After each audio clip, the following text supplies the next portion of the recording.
Vanessa, Yes. this is actually the third time you've been on the show. Can you believe it? And I mean, I love our interviews so much. When I you do as reached out, I was well. like, yes, Yes. let's do it again. Yes. And one of the things we wanted to talk about was something that was different. Yes. And one thing that has changed is that you've had a second child I now. have, yes. Claire. Yes. And I'm sure Sienna is a very Vivacious great sister. 5-year-old. Yeah, yeah. So one of the things I want to talk about, because I actually just visited back home to see my brother, and the way he's communicating now has definitely changed. He's more patient. He's a better listener. What are the things that you've learned? I know this is your second child, but Yeah. I'm sure you get reminded about Oh, these more. experiences. Oh, yeah. Second kid is more because everything that you thought was a fluke the first time is real. Really? Yeah, because it Interesting. confirms it. So one thing that I think about a lot, and this is, I think, helpful for everyone, whether you're a parent or not, is how we form our communication styles. Right. So as adults, we have communication styles, ways that we communicate on text or email, like even down to how we use exclamation points. So Sean, are you an exclamation point user or no? Depends on the person. I know one of the conversations you said we have to adjust based on who we're talking to. Yes. So I do adjust sometimes, but I would say mostly not. Okay, mostly so not. I yeah. think, and anyone who's watching this, Yeah. for highly competent folks who lean higher on the competence scale, which they're competent communicators, it is physically painful for them to add exclamation points.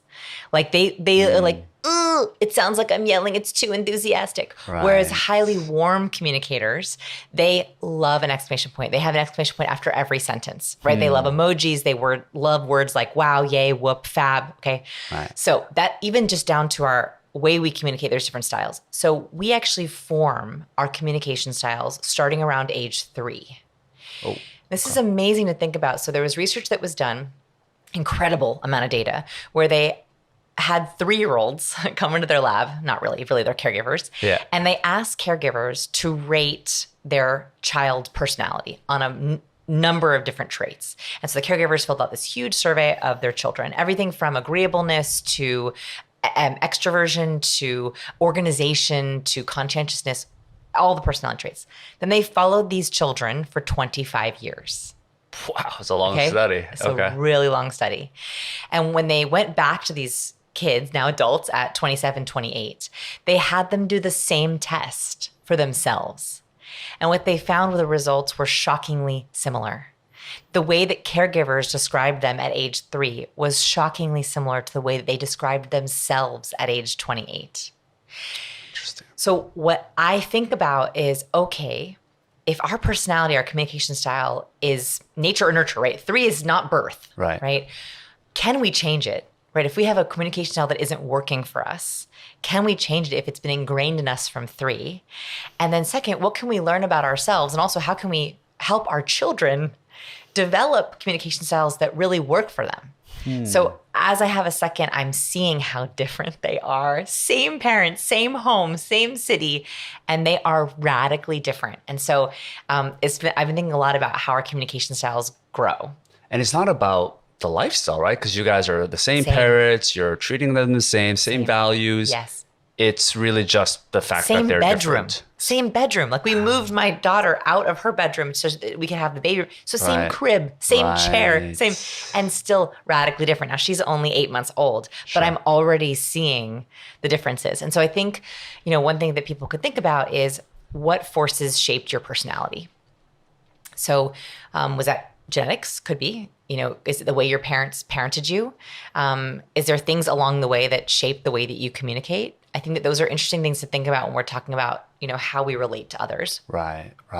So are you adjusting based on that now that you have observed it to treat them differently? Or should you? Like, is that the way it should be done for parents that are seeing such vast different personalities amongst babies? Yes, with an exclamation point. I like exclamation points. Yes. I even verbally add exclamation points. That's how much I like them. Okay, so here's my approach, especially now that I'm a parent. I really think this. So I was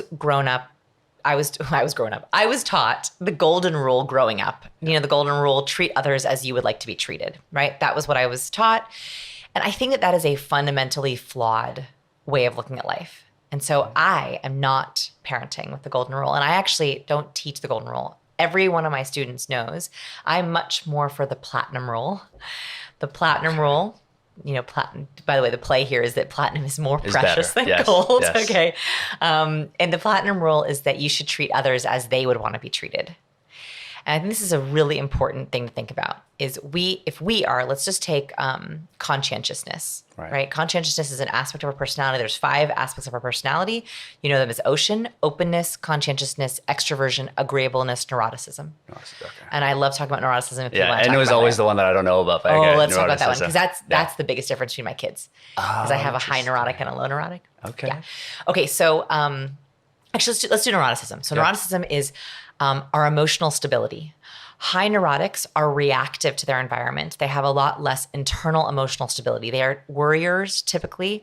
They actually feel negative experiences more strongly. Most people think neuroticism is a choice, but actually it is a chemical difference in how we process. People who are high neuroticism, this is me. Yeah. We carry long forms of a certain gene called the serotonin transporter gene. This gene means that high neurotics produce less serotonin more slowly. So what happens to a high neurotic is I'm in the car. My husband's a low neurotic. I'm a high neurotic. That pairing goes really well, by the way. Is that a formula? It can be really helpful to have like opposites who help each other in a lot of ways because there's strengths and weaknesses to both, which we'll talk about both. Please, yeah. We're in the car. Someone almost hits us. Okay. We go, at the same time. Both my husband and I, our cortisol begins to flow and we're like, whew, that was close. But as a high neurotic, the serotonin, which helps calm you down or it helps you feel okay, it's kind of a sense of belonging, is slower. So my husband, immediately everything's okay. His body produces serotonin and he's forgot about that little accident within a couple of minutes. Me, I'm still in cortisol. Even 20 minutes later, I'm a little bit jumpy. And that is because my body produces less serotonin more slowly, meaning I feel negative experiences more strongly. That is why worriers worry. They are literally worriers because it hurts them more when something bad happens. Right. Whereas a low neurotic is like, it's no big deal. If something goes wrong, we'll deal with it because they can recover so quickly. So there are benefits, pros and cons. Low neurotics are emotionally stable. They are very calm. They can usually control their inner experience. They are great in a crisis, right? They are the rock who gets you through. They are very level-headed. They can keep you calm. They can stay calm. They're the people you want next to you if something's going wrong. Sure. High neurotics prevent crises from happening in the first place. Right. High neurotics are like, we don't want a crisis to happen. Right. So we're going to get all the emergency gear. We're going to have plans B, C, D, and E, right? So both are incredibly important. You need to have both. Yes. Right. So knowing that, I have a high neurotic daughter and I believe my little is a low neurotic. Already I can see this. And so for my high neurotic, I know that she experiences negative experiences more strongly. So if I'm a high neurotic, I'm going to treat her with more care in that way. I'm going to tell her the plan ahead of time. I'm going to tell her the backup plan. Whereas my little one, I let her do things that I never let my first child do because I'm like, she'll be all right. Sure. So I'm trying to treat them as they should be treated as opposed to how I would treat them. Right. And that's how I approach all relationships. Right. And it's something that people don't really think about, right? I would imagine if you're not aware of that, the person that has low neuroticism would be like, oh, this person is way too reactive. Calm down. Don't worry about it. Yeah. Don't worry about it. And vice versa. I'm sure the other person is like, why are you so calm all the time? Like, you're not being proactive. Are you a robot? Like, you know, do you have any emotions? It's certainly a barrier. Yes. And so this is, I think, something that is, when we know it, it frees us, right? So one is think about the 3 to 5 most important people in your life. Are they high, medium, or low? It can be high. It's a scale. Right? So high, medium, or low. For your high neurotics in your life, a gift you can give them is knowing their worry triggers. Right? What triggers their worry? Like for me, my husband knows that not having a plan kind of triggers my worry. So he's really good at trying to get a plan for me. Right? Sure. He would never do a surprise party for me. Right? He would know that would not make me happy. Yeah. So what are their worry triggers? And second, how do they worry? Are they verbalizers? Or are they closed downers, shutter inners, right? So there are 2 different kinds of worry. So extroverts typically verbalize their worry. They want to talk it out. And they don't want you to solve it. right? They verbalize it until they're like, done, empty. Then you have high neurotics who usually introverts they shut down. They want to retreat. They want to be alone. They want to process. They want to think. They do not want to be talked to, bothered, touched, anything. They need to process before they can even begin to talk about it. It is a gift to allow your worrier to worry as they naturally worry. If you try to pry out an introvert, they feel very violated and unsupported when all you're doing is trying to understand, but they're not ready yet. They might even go further down the rabbit hole of and push you away. Right. Yes. Yeah. Whereas a high neurotic, if you try to shut down their verbalizing, they will not stop worrying. Right? They feel super unheard. And so it's a gift to give them that. Treat them as they want to be treated. If you are a high neurotic and you have a low neurotic in your life, it's very important to understand that they do not understand how you experience bad things. So when they say don't worry, they don't mean it in a mean way. Right. They really don't. They really think they're trying to be helpful. Right. They also are going to say things like calm down. I was just going to say that. I was like, do not use that word. Do not use those two words. The word, like, right? What is the famous phrase? Never in the history of calm down has calm down ever calmed anyone down. So that true. is the way it works. So true. So we should try to avoid that. But when they do say something like calm down or no worries, they really are coming from a good place. The last thing you want to do is react at them. Right? They're lost. They're like, what is happening? Because they don't experience negative experiences like you do. Yep. And so the best thing you can do is when you're calm is try to explain your triggers to them and how you like to worry. Very interesting. Yeah. Okay. So that's just one of the personality traits, but yeah, one of my favorites. For sure. I mean, just the fact that you're aware of that, I think is good, because I think people just judge the other person without really understanding the fact that we're just wired differently. Literally, right? Physiologically differently. Absolutely. Yes. Yeah. And I think that's, we talk a lot about accepting difference. That is one of the ways we can accept difference. Sure. Right? Is understanding how we're wired differently, and understanding someone's personality traits, and willing to adjust your communication style to match theirs. Got it. Yeah. So this is the first thing that has changed since our last conversation. It's a big change, obviously. Yeah.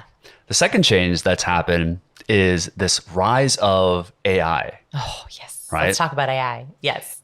Some really interesting stuff, some really scary stuff. I don't know if you've ever seen deep fake interviews that are being done. One example is like Joe Rogan interviewing Steve Jobs or Sam Altman, who's the founder of OpenAI. And it gets me thinking, because if someone never heard of this interview or Joe Rogan, you would almost think that they're actually having a real life conversation. And I don't know if you've gotten to that point where someone has deep faked your speaking reels. You've done it yourself? I did it to myself. Okay, so this is my question is, what is it that is the essence of the way humans communicate that even AI today won't really be able to replicate? Like, what is the thing where if you heard an AI speak versus a human speak, what is the difference that no, because of this, this is the real Vanessa Van Edwards or the real Joe Rogan? How do we tell those apart? I think the only way right now, and this could change in a couple of years, but right now, and I created deep fakes of myself to see how it would go. Oh, so interesting. Right? Yeah. It did not get right, not even close. Intonation and emphasis, vocal power. It was really interesting because we uploaded my audiobooks. So that's, 12 hours of me speaking. We uploaded podcasts where I was speaking conversationally. So it had dozens of hours of me speaking, and it did not get the intonation right. It was my voice. Yeah. But I'll give you an example. So I have a certain kind of cadence that I speak with. I'll emphasize different parts of a sentence. My deep fake would emphasize the wrong things. Oh, interesting. And so at the end of a sentence, it would do differently. It would sound different than how I actually sound. I would never talk like that, but it would make it. So the emphasis was so wrong that you knew it wasn't correct and it wasn't helpful. Right. I emphasize words based on what I think is helpful to the listener, right? So when we talk about neuroticism, I emphasize neuroticism because it's a hard word. I slow it down and I want you to hear it. The AI doesn't know that's a hard word. Yeah. So it's not going to add emphasis or more eloquence to that word to help the listener understand. Whereas I am thinking very quickly, what's the most important word in this sentence? Right. What's a word that someone's going to be hard to understand? So they didn't get that right. However, However, I think there's a lot of opportunity, and I am not that scared. Mostly because I don't think it's helpful to me, but also because I think there's some things that I literally don't have time to do that AI can do for me. Sure. For example, people have asked us, hey, I would love to have an option on your website where I could listen to your articles. Well, the only way to do that before was having like a really awful AI voice be like, confidence strategies. 15 right. So now Serious we can stuff. turn on my voice so people can listen to something kind of like me for the articles. I could never Right. have time to read all 700 articles on my website, but at least my voice can kind of do it. It's better than having a random AI voice do it. Sure. I also think that people aren't thinking about AI in terms of communication and relationships. So I'm working on a LinkedIn learning course right now on AI for communication. Oh, how did that work? So we're drafting it right now. I'm really excited about it because most people think of AI in terms of like productivity, getting things done, being more efficient. But I'm like, oh, no. AI it's the shortcut into more charisma. So right now, if you want to write a charismatic email, for example, it's hard, right? You have to think, the definition of charisma from the research is a combination of high warmth and high competence. Most of our emails that we write nowadays are very sterile. They lack no warmth and no competence because we're in a rush. We write 1,000 emails a day and it's hard to write warmth and competent emails. So first we have to make our emails not sterile. That's hard. Then we have to make them the perfect balance of warm and competent. Warm is words that inspire connection, happy, best, both, collaborate, connect, emojis, exclamation points, words like yay, way, yay, fab, whoop, right? Sure. Competent is words that make you want to get things done. Power, efficient, brainstorm, Right. Lead, streamline, efficient, numbers, graphs, charts, percents, dollar signs. Those are all competent. Right. So trying to sift through all the words and replace them and not make it too long, that is a lot of brain power. Now, you are already charismatic.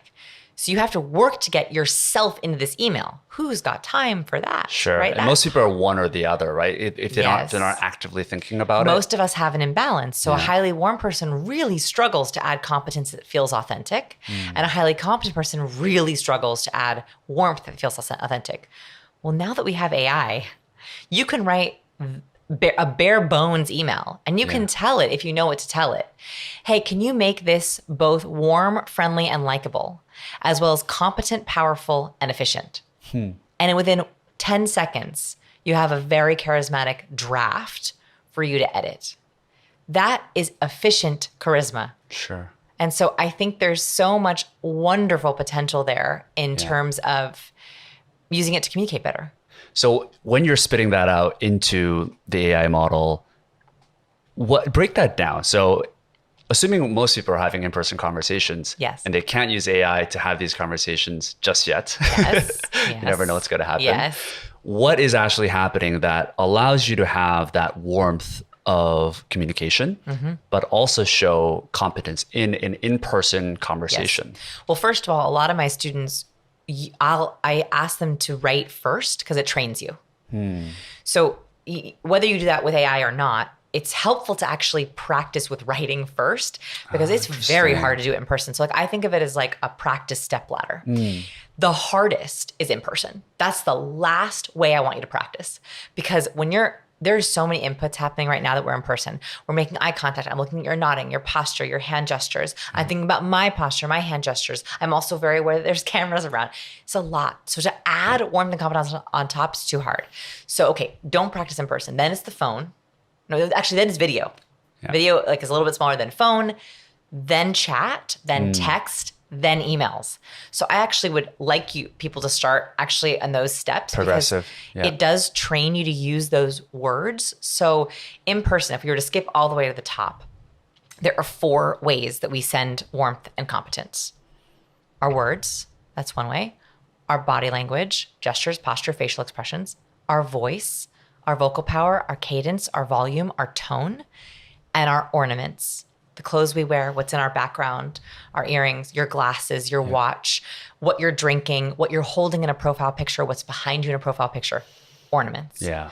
So you have a lot of options, 4 channels that you can choose to play with because you can add warmth and competence to any of them. Right. So my goal is like, okay, I want you to be authentically warm and competent. I don't want you to do something that doesn't feel natural to you. Which channel do you like the best? Which one feels the most comfortable to you? And then I'm going to give you, there are 96 cues that you can play with, like a recipe. 96. 96 Crazy, cues. Yes, right? there are 96. Now, I tried to create an encyclopedia of all the cues. And there are probably more than 96, but I was able to kind of group them. Like, for example, head behavior, just head behavior alone, there's probably 10 to 12. So there's up and down nodding. There's horizontal nodding. There's the side nodding, right? There's a head tilt. There's like fast nodding, like impatient. So but even just in that, so I try to bucket them, but you have 96 cues at your disposal to play with. And so you can choose which of those channels you want to optimize first. Okay, I have so many questions just from that context, right? So one of the difficult things that at least I have when I enter like an in-person conversation, particularly in group settings, right? I would say, I think you're an ambivert, right? Yeah, I'm an ambivert, yeah. I'm similar as well. And I do need to recharge when I'm in these in-person conversations. And when I'm out of practice, right? Maybe I've been focused heads down, you know, maybe some of us have had a baby and they haven't had that experience of like getting at the rust of speaking. And I review the 96 cues. But for me, I always seem to be in my head during the conversations to know where my hands should be, to know what my tone of voice should be, to know what questions I should ask. And I often find myself not being present sometimes because of these things that I have to think about. Yes. Is there any things that you can do before maybe you go into a group setting that can help you get maybe a little bit less social anxiety or just help you kind of maybe even during the moment to help you actually have these conversations in a more natural way and be more present? Yes. So there's a couple answers to this. I'll give all of them. So the first one is your chemistry. So there is a lot of research to show that if we are in a fear mode, that is very contagious. It's almost impossible to be charismatic when you're feeling afraid or anxious. And that's a big statement, I know, but it comes from a study. So they wanted to study how fear works socially. Right. So they brought people into their lab. They split them up into two different groups. The first group, they wore sweat pads. They're horrible sweatsuits that catch your sweat under your armpits. And they had them run on the treadmill. Sweaty, exercise, sweat. Right. The second group, they had them wear sweat pads and skydive for the first time. So fear-induced sweat. They took these sweat pads and they had unsuspecting participants, but the participants had no idea what they were smelling, smell these sweat pads. Now they had no idea what, they didn't even know there was sweat. Yeah. But they put them in an fMRI machine and they gave them to smell these sweat pads. Gross, right? People who smelled the fear sweat pads, their own fear part of their amygdala lit up. So somehow their brain could smell that fear sweat and they began to feel afraid. Interesting. And so this is the first of many studies that are just beginning to look at the cues that we don't even know we're sending through our pheromones, maybe through our sweat. I mean, you know, right? Or even like down to cues we can't control, our blink rate. You know, blink rate is a cue. I didn't talk about it in my book because you can't control it. Right. But higher blink rate is associated with more nervousness. And now I'm blinking right now. Right, you're blinking more. I know. The moment, so it was in my book and my editor and I were talking about it and I was like, you know what, I'm gonna take it out because the moment someone thinks about their blink rate, they start blinking more. I know. It's a horrible affliction. It's like once you see someone yawn, right? Like, oh. Yeah, exactly. Contagious. It's like a really weird thing. So there's all these cues that we can't even control. Okay. So one is before you even show up, I think it's really important to work on your chemistry. That's twofold. Do not go to events that make you really anxious or nervous. I am a big believer in that. If there's someone that you're dreading seeing, don't see them. Cut them out of your life. Sure. Yeah. Right? Like I don't go. So for example, I was just at a big conference. We were talking about it. I did not go to the welcome party. The welcome party is not for me. Yeah, me neither. The ambiverts, I cannot do it. Loud, really big spaces, with like lots of wandering around, not for me. I did not go to the closing party. I love the workshops. I love the books talks. I love sitting in the audience listening. I love like the sidebar conversations. So I say know that about yourself. Like don't put yourself in those situations because it's really hard to be charismatic. Second, if you have to go into one of those conversations or you're a little bit nervous, I do think that laughter is sort of like the secret key to unlocking and changing your chemistry. It releases all kinds of endorphins. It makes you feel happier. And so I have a laughter playlist that I watch on YouTube, which is a ton of funny videos. Yeah. That's what I'm doing when I'm putting on makeup. That's what I'm doing like before I walk into a room.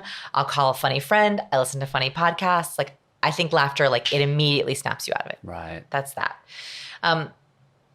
The second thing, so we talked about, the question was about going into an event that makes you a little bit nervous. Yeah. And if you can, try to have a wingman. Wingman or wingwoman. Wingman always helps. Yeah. Yeah. Very interesting. One of the cues that we didn't talk about, we talked a lot about like the different ornaments and the physical natures. But one thing that I was curious about is smell. And smell, as we just brought up, is the only thing that you can actually go through when you're in an in-person experience, where you're a job interview or a date or an interview like this. So talk to me a bit about smell between different genders as well. And what's like a safe smell that you can use for any different scenarios that just allows you to be. There's so much research being done on this, which is really exciting. So there's like the pheromone side of things and the synthetic side of things. So your natural scent versus scents you can add.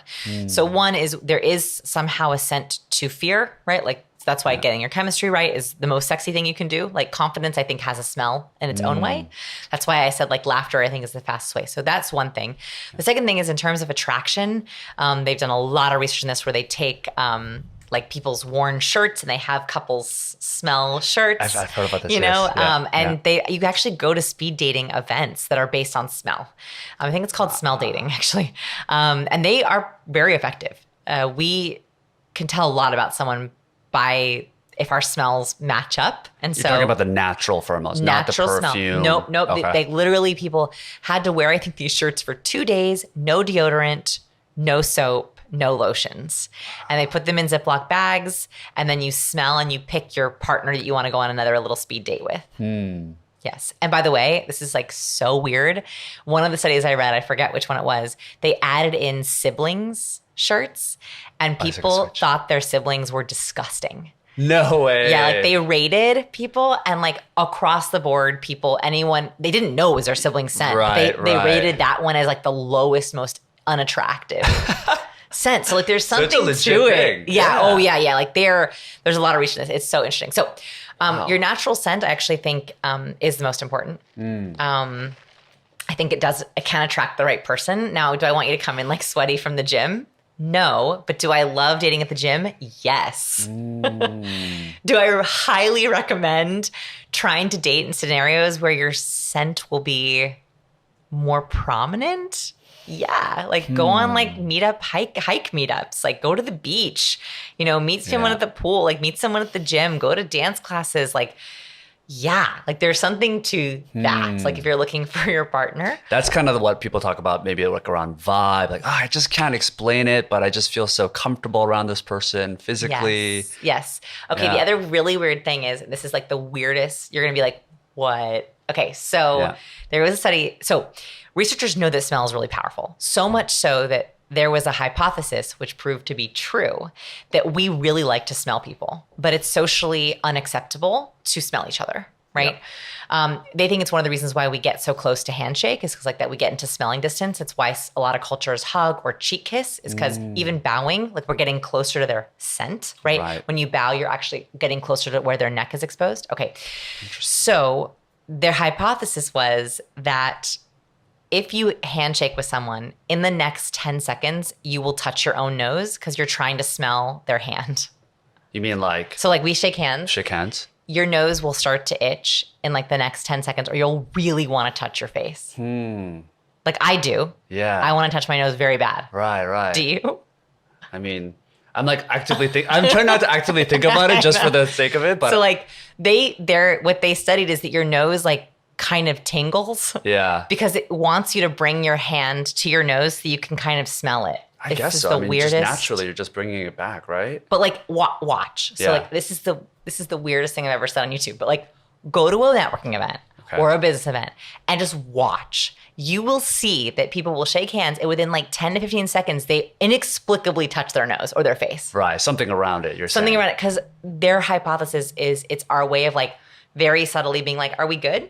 Like, do we have like chemical match? And now that I'm aware of it, it drives me crazy because I don't want to touch my nose after Right. One thing I do is when I'm at a networking event, let's say, like I have an instinct of grabbing my drink because maybe I don't want to just actively touch my nose. No, but like this is pretty much touching my nose, right? 100%. Yeah, that is a for sure thing. Or like touch your glasses. Yes. Like I really want to itch my nose right now.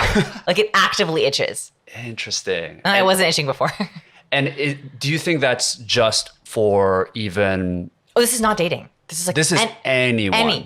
This is any, because their hypothesis in the study is that as humans, we're looking for just chemical matchups. And also, we want to see, are you afraid? Right? Like from a caveman perspective, wouldn't you want to know if someone was with you if they were afraid? Right. That would tell you something. Right. And so there's a lot more research to be done in this area, but... So natural smell is something. And then the last thing is synthetic smell. So they just studied this. I just put it on my YouTube channel. The most popular scent in the world on humans, so like not just like in a room, is vanilla. Oh. So for women and men, I've never smelled a man who smelled like vanilla, but I wear vanilla perfume because of that study. Well, you weren't wearing that before? No, because this is a study I've known about. I've been wearing it forever because of that study. And that's just a neutral thing that allows you to have like trust, likability, all of these combined, or what's the deal there? They think that food-related scents make us happy because we like food, it makes us feel safe, and vanilla is a food-related scent, right? Like it is, and so I think maybe there's something to that. I think there is something to that. Like, realtors will often bake cookies in the oven before they show a house because there's something about walking into a house and smelling freshly baked cookies that makes you feel at home. Sure. Right? Sure. And so I think it works. Like I've done all kinds of very casual experiments with food-related scents. I did a ridiculous experiment back in my early days where I read a study that people like, men especially, like food-related scents on women. And this is when I was single. I'm married now, but I thought this was like a hilarious study. And so I popped popcorn in the microwave and then I opened the bags and I rubbed the buttery inside of the bag all over my arms and my neck. And then you went to the gym? Then I went to a frat party. Oh. And I was like dancing with the guy and he was like, dang, you smell good. And I was like, wow, it is flat out butter popcorn that he smells. But he actually commented on it. I didn't do it again because it really is greasy and it makes you break out. But it did work. Like literally the guy was like, dang, you smell good. And I was like, it is literally popcorn butter. That's so fascinating. And you think it'll work for women as well? Or do you think it's more for men? I don't think a woman would be like into a guy that smelled like a movie theater. Right. I think it only goes the other way. Yeah. Like, only men would be full of shit. I think, but like I would be so open to someone running that experiment. Like, go out, smell like some popcorn and just like see what happens. Wow. Okay. Yeah. This is why I was so interested. Like smell is not something people really think about so much, right? We think more on a visual sense. But this really aligns around the topic around trust, right? Kind of building that trust when you first meet someone. Mm-hmm. Maybe it's not just around smell, but what are some things that we can do? Maybe we haven't met this person before, or maybe we are trying to sell something to someone or negotiate, and we just want to build that trust, but there's not a lot of time, right? Because I think people can do that through email. You don't need time. Talk to me. Trust is built almost immediately, like in the first few seconds. Okay. And so actually less time is sometimes easier because our instinct, so the research is very clear on this, that we make our first impression within the first few seconds of seeing someone. It's solidified as we start to talk to them, but it's very, very quickly. That's because our brain wants to take shortcuts. And it's also, in the first few seconds, it's hard to lie to someone. And so we're trying to like look and see, like size someone up very, very quickly. So it's good news, I think. It means you only have to worry about the first few seconds, really. And if you're showing up authentically and you're not going to an event that you don't like, it's easier to show those trust signals. The way that I like to think about it is you want to show that you are on the same page as someone, physically on the same page as someone. Okay. Yes. And so we like people who are engaged fully with us and aligned with us. So that's what I think about. It's like alignment. So that goes all the way from our toes to our head. So you'll notice like we are angling towards each other. Yep. It would be hard if I were sitting like this and talking like this to you. Yeah, I've had interviews like that. It feels weird, right? I just feel like there's something about it. Just go here, just to align. Yeah, there is something about it, and I actually, it not only disengages you to me, it also disengages me to you. So physically aligning. So as you're talking to someone seated or standing, video or not, like it drives me crazy when I see people on video with their video camera here and they're typing here and they're like, right? Like I love that like this camera is right here. Like I can align with everyone watching to say like, I respect you. I hope you don't use a lot from like, all the way over there. But so physical alignment, toes, torso, head. Toes, torso, head. It's called fronting, right? So angling, we're on the same railroad tracks. That's the very first thing. And you'd be surprised how often we do it accidentally where people will pull back. You think you do this, but you'd be shocked at how often people will pull their shoulder back. It's called blading. Is that because they're not comfortable or they want to get out of the situation? Not comfortable, don't want to seem too eager.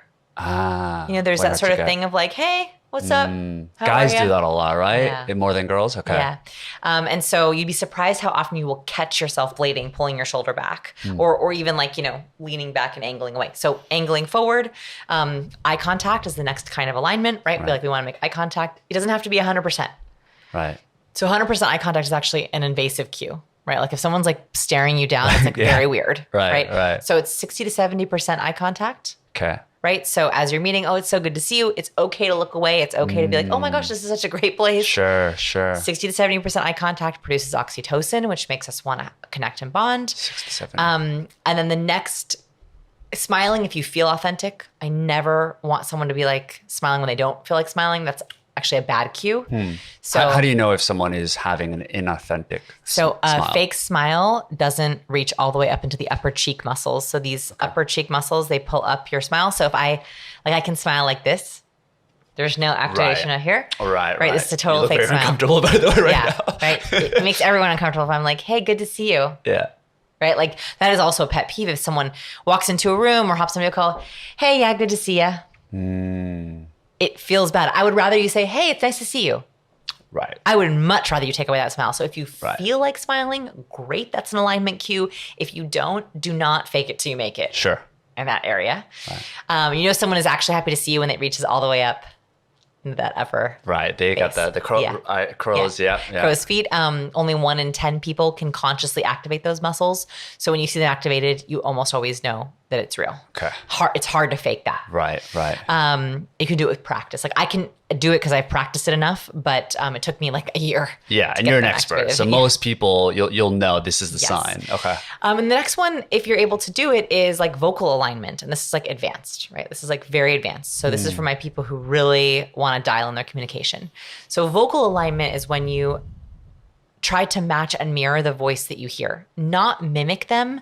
But I'll give you an example. So have you ever seen two girls greet each other where they go, oh my God, it's so good to see you. Hi. Yeah. What they're actually doing is vocal alignment.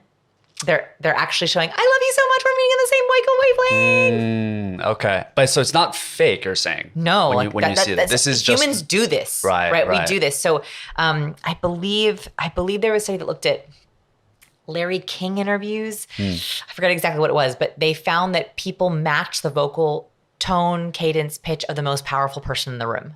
Got it. So we are already doing this. Right. But I like to bring awareness to it because it's a way that if you're nervous, sometimes you can miss it, right? Like you're so wrapped up in your own nervousness that you're like, a lot of the times people will hold their breath on their first words. They'll go, hey, good to see you. Right.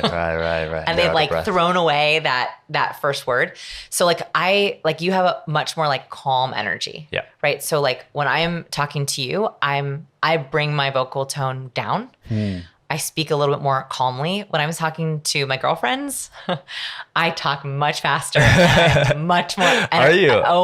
Very much. Okay. So if you go watch an interview with Lisa Bilyeu, so Lisa Bilyeu is one of my girlfriends. I love her. At Impact Theory, you'll notice I talk differently. It is different then. I match up because she's up here, she's talking like this, she's huge hand gestures. She's like, hey girl, I'm so excited to have you here. And I am too. Right. So like I'm trying to respect you by like matching where you're at.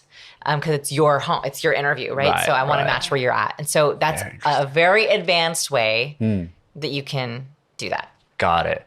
Now the reverse. When you're trying to see if someone is trying to, let's say, manipulate you, or if someone is lying to you, I'm certainly more on the other side where like I am trying to be more aware of that. But some people are just, they're not there, right? They just kind of miss all these different signals. Totally. So what are some of the simple ones that you can look out for that, okay, like this is a pretty obvious signal? That someone's like, it's a signal of like, I shouldn't trust this person. Is that what we're looking for? Yeah, more like red flags around that. Right. So when we're looking for I shouldn't trust this person, what you're looking for is mismatches. So when someone is congruent, their words match their tone, match their body, like it's all in alignment. You're like, yes. When you see mismatches, that's when they're like, what? Like what's happening? So this could happen in a lot of different ways. So the very most obvious way is facial expressions to words. Okay. So if someone says, I'm so happy to be here. And they look so unhappy. Mismatch. Right. So, okay, in that sense, I wouldn't think that they're a con man, but I would think, oh, they're having a hard day and they're trying for me, right? Like I was like, okay, I'm going to try to make it easy on them because they're not having a good time. Right. So someone saying they're happy and not being happy is the first big one. The other one that I look out for a lot is contempt. So contempt is a one-sided mouth raise. So one. We tend to think of it as like a smirk, kind of partial happiness, but actually it's like quite a negative microexpression. It means like disdain or superiority. So people will often do it when they're like, right. Yeah. You mentioned this in the last one where you were able to predict like a crazy amount of chances that they would be divorced, or just from that one expression. John Gottman can predict with 93.6% accuracy if a couple will get divorced by looking for contempt. That's wild. So that's a mismatch. Someone saying, yes, I love her. Right? Like that's a mismatch. I would want to dig deeper on that. Usually it doesn't happen in that obvious of a way. Usually it's like you're in a meeting and you share an idea and someone goes, yeah, you got to pay attention, right? To see those. That's when I'm like, like that idea did not resonate. Then that doesn't mean the idea is bad. It means maybe I have to explain it a different way. Maybe they have a question. Maybe they have self-hate. Like you don't always know why the contempt is there, but it's a mismatch of this should be a creative brainstorm session, and for some reason you're showing disdain, superiority, disrespect. So contempt is a mismatch I like to look for. More subtle ones are mismatches in hand gestures or mismatches in body language gestures. So for example, if in this culture, in American culture and Western cultures, this means yes, up and down nod means yes, a horizontal nod means no. It's different in India, Pakistan, and Bulgaria. Right. India is this is yes. Yeah, exactly. Could be either. So in Western cultures, so if someone says, I really like her, and they're shaking their head no, that's a little bit of an odd mismatch, right? Like, do people do that though? Without, they just don't think about it, right? Oh yeah, but it just all the time, because someone's like, so you say, hey, what do you think of the new girl? Well, yeah, she's great, right? Because they're like, what do I say? What do I say? What do I say? What do I say? What do I say? Right? Now you have to be careful because some people use body language gestures as what are called punctuators. Punctuators, like there's a famous interviewer, I forget who it is, either like Jimmy Kimmel or Jimmy Fallon, where they do this all the time. Like they're constantly shaking their head no. So for them, that's just how they emphasize their words. That wouldn't, but if someone all of a sudden is like, she's great. Right. She's great. Right. With like a lip purse, which is like a withholding gesture. Yeah. That's like a mismatch. Yeah. Right. Like that's something's not right there. Or liars are very bad with matching their hand gestures to their words. In our lab, we studied liars. I'm fascinated by deceivers because I think it's so interesting what happens to our body in guilt, which is a little bit different than fear. So liars have a really hard time with tense. So if something true happened in the past, I use past tense. Oh, what did you do on the night of the incident? Right. Well, I went to my girlfriend's house. We watched a movie. We brushed our teeth. We had a little snack. We went to bed. All past. A liar didn't really happen, and they rehearsed parts of it. And so they'll mess up their tenses. What happened the night of the incident? I went over to my girlfriend's house, and we're watching a movie. And we realize we have to brush our teeth. So I brush my teeth. Like the tenses are not right. Right, because he's actively thinking about it. Okay, and they're rehearsing, and like and in their mind it's present. Interesting. Right, so they mess up tenses and they also mess up gestures. So for example, it's really hard to lie with our gestures. So if I were to say, okay, let's do an experiment. So will you please hold up the number 3 but say 4?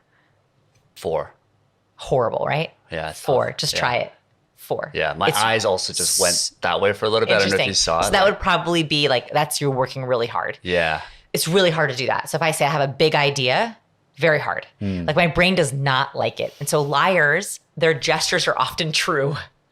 Huh. So like you'll see like leaks in mismatches in their gestures or no hand gestures at all. Yeah, that's You'll often see like they'll like grip their hands because they don't want to give themselves away. And the more you know this person and the patterns of how they respond or act, the easier that it is to be able to tell that, right? Yes. So like in chapter 6, I talk about how to spot a bad guy, right? Like how to spot a bad guy or a bad girl, whatever, which is understanding their patterns, their baselines, and also understanding your own patterns and baselines. So this is not just for others. Like I think it's a fundamental life skill that everyone should know what they do when they lie. Not to be better liars, but to catch yourself when you feel like you're lying. Right. Like I know what my tells are, right? And so in the book, very easy, I can go through the exercise. You turn on your video camera. You share what you had for breakfast yesterday. Tell me your most embarrassing story. Make up an embarrassing story and try to convince me it's true. Okay, so that's what you record. That's how you recall what you had for breakfast yesterday. Whatever you're doing when you recall, looking up to the left, touching your face, that's your recall truth behaviors. Right. Your most embarrassing story are your recall nervous behaviors. What you do when you're recalling something that made you feel really nervous, to differentiate nervousness and guilt. Yeah. And then your fake embarrassing story is what you do when you're pretending. Got it. Okay, so like that's a very quick exercise that helps you identify. I know what my tells are. Like I know what I do when I lie. What are your tells? I'm not going to tell you. Are you crazy? That is private information. Don't tell anyone your tells. Right? Your husband's not watching. Don't tell anyone your tells. Yeah. But you know what's most helpful is when I catch myself in self-deception. Like I have been with people and they'll ask me questions and I'm like, oh my gosh, I am lying. Like it's been so helpful to me. Yeah. Because I catch myself when I'm lying to myself. That's about super things. Interesting. And so like, that's why I think it's a really helpful skill is like, I think we actually lie to ourselves far more than we lie to anyone else. For sure. And far it's just more. that inner voice in our heads, right? Yeah. And it could be even limiting beliefs. I would imagine people that tell themselves that they should not earn certain money or deserve this kind of person. We don't even realize it. And maybe there are gestures that we can be more aware of to tell that stuff. You'll see, like you'll do your guilt gestures when talking about certain things about yourself. Or there are certain people that you notice you use a lot of those tells with that person. And you're like, I was like, why? And I realized like they kind of make me lie a little bit. Like to downplay. Yeah, or I know certain things about them that I'm afraid to say. And so I'm enabling bad behavior. Because you don't think they'll be happy for you? No. Like I have someone who has their own toxic patterns. This is the person who I realized it with. And I was enabling that bad behavior by not saying anything, right? So like if you have a toxic person in your life or a difficult person, you can tiptoe around the issues, the elephants in the room. Yeah. And I realized like I was doing it a lot around them where I was like trying to be like extra careful because I was worried that if I said something, I'd offend them. Got it. Because I don't want to tell them the truth. Sure. And that, I was like, I don't want this relationship. It was a really like amazing moment personally because I was like, whoa. Yeah. Why am I dancing around truth around this person? Like it's not serving me. It is making me nervous. It is making me lie. I pride myself in not being a liar. And so it made me really step back from that relationship because I was like, I don't want to do this around them. And I didn't realize how often I was dancing around things. That's so fascinating. So all of these gestures that we're just not even realizing, it can not only help us to see if someone is perhaps lying or not being truthful, but we can also realize who are the people in our lives that we're doing this to ourselves to. Yeah, and it's not just gestures, by the way. A lot of it can be vocal. So for example, one of the most common lying red flags, which this is one of mine, and I actually work on it a lot because I also do it when I'm nervous. So is the question inflection used on a statement. So the question inflection is when you go up at the end of your sentence, like you're asking a question. Like every Canadian. But it's actually a statement. Yes, New Zealanders and Canadians do this. Yeah, we do this a lot. And I think that's actually one of the reasons. So there's research on this. Yeah. Why we sometimes this is not my opinion, research when we look at cultures that use the question inflection are typically seen as less competent. I think it's because their accent is questioning. That's so true. Like, Canadians are too nice, too right? Nice. Exactly. And so like sometimes Canadians will question their own name. My name is Vanessa. Yeah. Right. Which is an immediate like dip in confidence. So vocal tone is a huge cue. It's not just gestures. So for example, people will often ask the lie. So one of the things we did in our lab is we had people record 2 truths and a lie. Okay. For us. So that's a very fun game. You deliver 2 truths and 1 lie, and we try to guess which is the lie. And people often asked their lie. So they would say, for me, can you guess which one is the lie? I live in Austin, Texas. I love dogs. I love cilantro. Third. Right? Okay. Third so one. I made that obvious for you, but people will often ask it because they're asking, do you believe me? So it's not just gestures. It's vocal tone. It's cadence changes, tense changes. Yeah. Wow. And someone that's like at an advanced level, they'll know that the other person is thinking that. And yeah, you got to use those powers to good use, I mean, guys. look, like I have a whole section of the book of like use these powers for good, not evil. Right. Because they can be used for evil. They can. People do. I mean, you know, how we wield our influence is the choice we have to make. And so I had a real difficult, kind of like a existential crisis writing my last book because I was worried. I was like, what if people use this to be manipulative? And the truth is they could. And so I try to give as many positive examples as possible. I also think that people who use cues in a manipulative way with bad intention, they will eventually be caught. Yeah. We cannot control our scent. We cannot control every cue. We cannot control our blink rate. We cannot control our pupil dilation. We cannot control nasal wing flare. We cannot control a lot of cues. And so I think that bad actors will eventually be caught because if you have bad intention, that's all we're looking for is, do you have good intention towards me?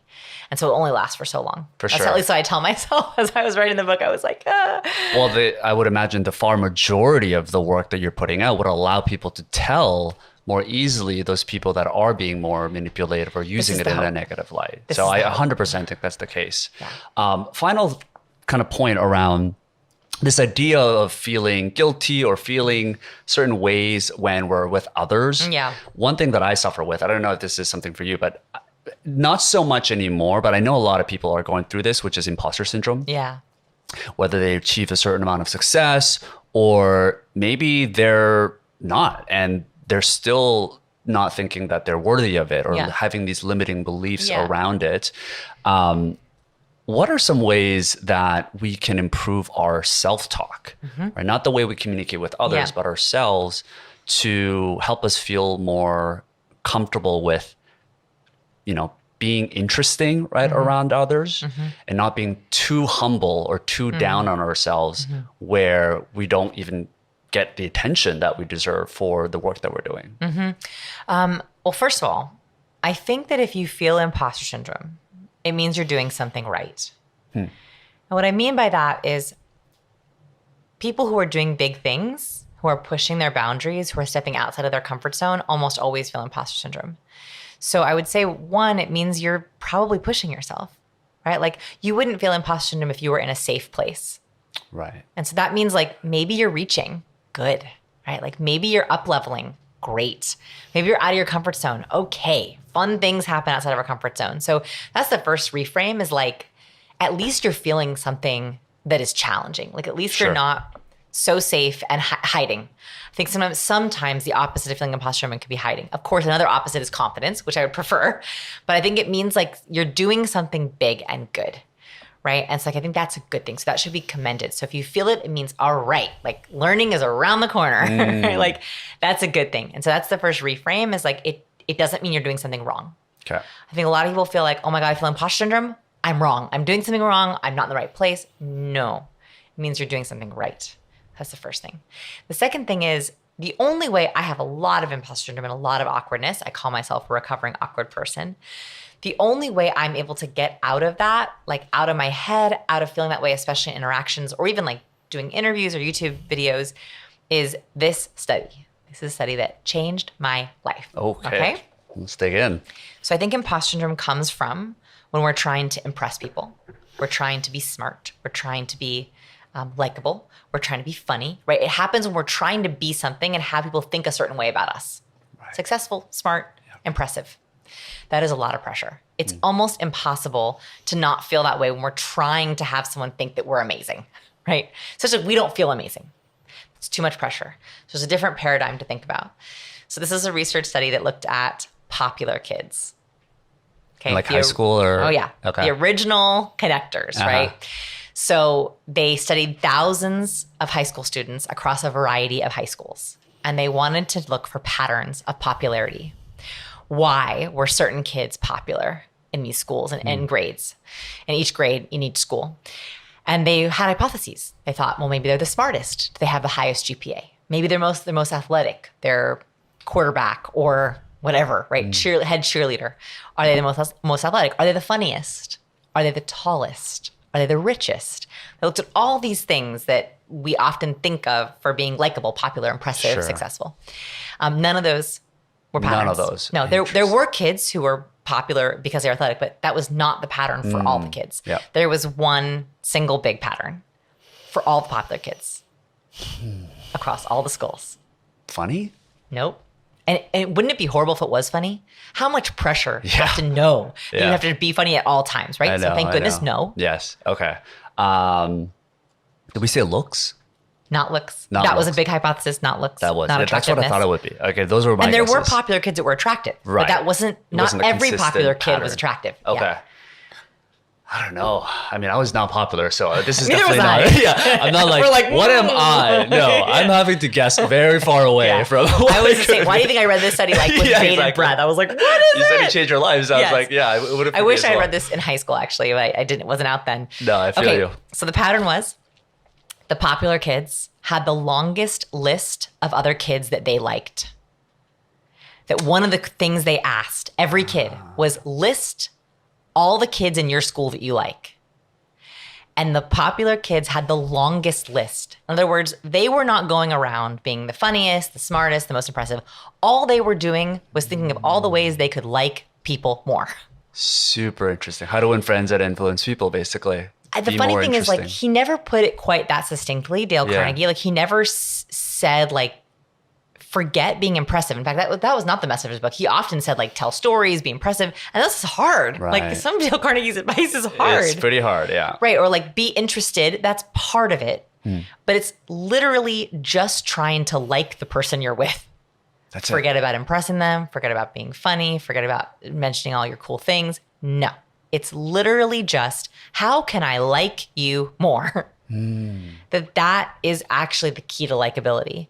And so I think that is the only way I was able to get out of my imposter syndrome, is it took all the pressure off of having to be great. That's so interesting. We all just want to be loved.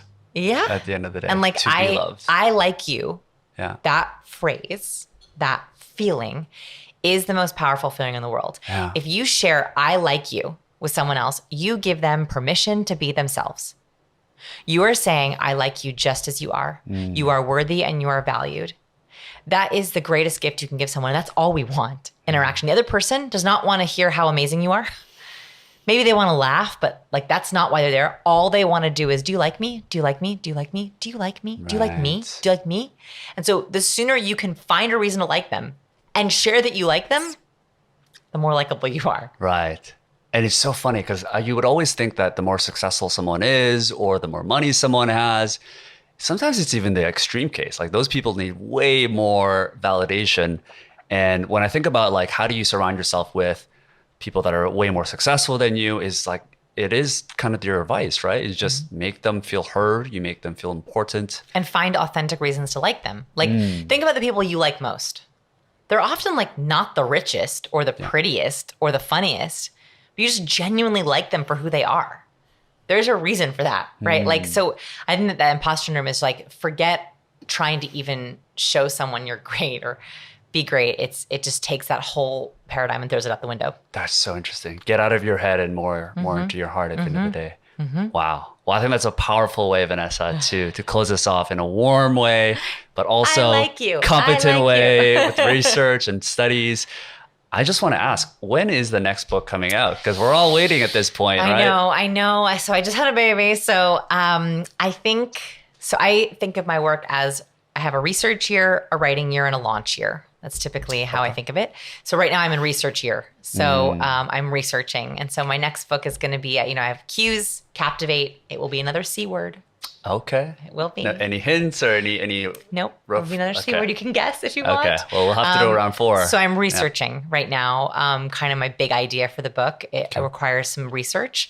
And so, yes, I'm researching. So maybe 2 years, maybe 3. 2 years. Well, some of you might be listening to this when it's out, right? Ooh, you never know. So yes. whatever it might be, go check it out. Yeah. And where else can people find you online? So my books are on Audible. If you like listening, I read Cues and Captivate. I had so much fun with the vocal power on those books. Yeah. It's not AI read. It's me. It's legit me. It's a real person. Really we me. Promise. Yes. So it's really me, painfully recorded over many, many days. And also my books are on Amazon. And then of course, sciencepeople.com is where we have all of our free trainings. So I have like a bunch of audio trainings and video trainings on likability. I also have one on how to deal with difficult people. If that piece of today resonated with you, we didn't get to dive into it. Yeah. That's one I'm thinking about a lot these days. Beautiful. All right. Round 3 complete. Woo! Thanks so much for checking out, guys. Bye. Check it out. I'd love to dig into the book, Vanessa. Obviously, as you just mentioned, 2017 was the last book that it came out, and you were already working on Captivate. So right now we're almost nearing, well, let's say 2022, and been 5 years, right? So like, obviously you had a toddler and everything, but like, talk to me about the process of now coming in with this new book. Yeah. So it's funny because Cues actually started with a very specific accident, which is I was in 2006, 2007. There was a lot happening in the news. It was very exciting at the time. So Britney Spears went on Dateline because she was kind of going crazy. Lance Armstrong was lying on television. Amanda Knox was like about to happen. And in that time period, I started this little folder on my computer called Curious Cues. Now, little did I know that would turn into something later, where every time I saw a cue that I was like, that's odd, or that's interesting, or why did they do that? I would take a screenshot or a snapshot or a screen flow or a note, and I put it in that folder.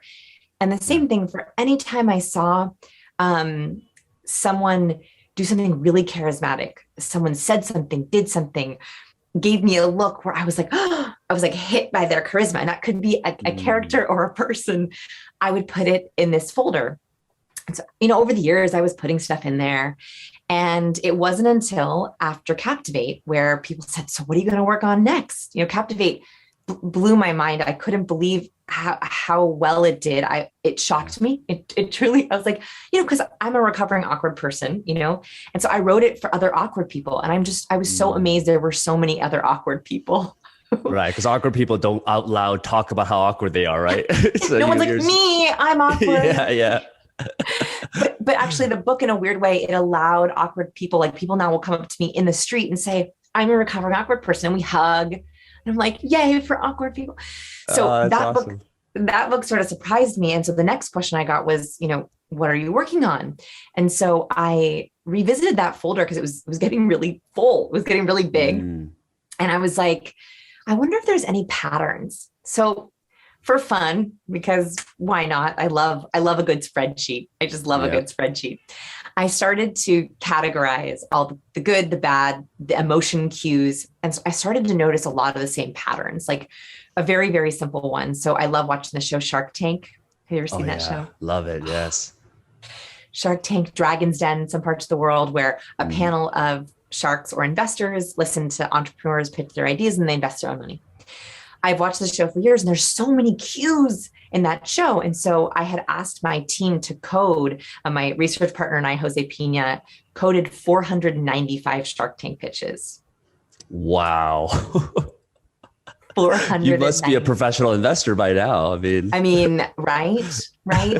And he was looking for cues. He was looking, I was like, there is something here. There is some patterns with why all these ideas are pretty good, right? Everyone who gets to Shark Tank, no one's, has a horrible idea. They're all pretty good. Why is it that some, like right away, oh, this is going to be good. And all the sharks are like throwing their money, and others, all the sharks are, I'm out.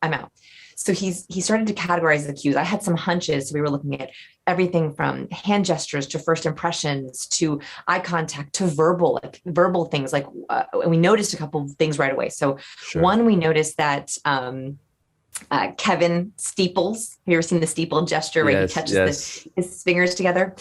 And he often holds this pose, but when he's really like thinking very carefully and doing math in his head, he's a tapper.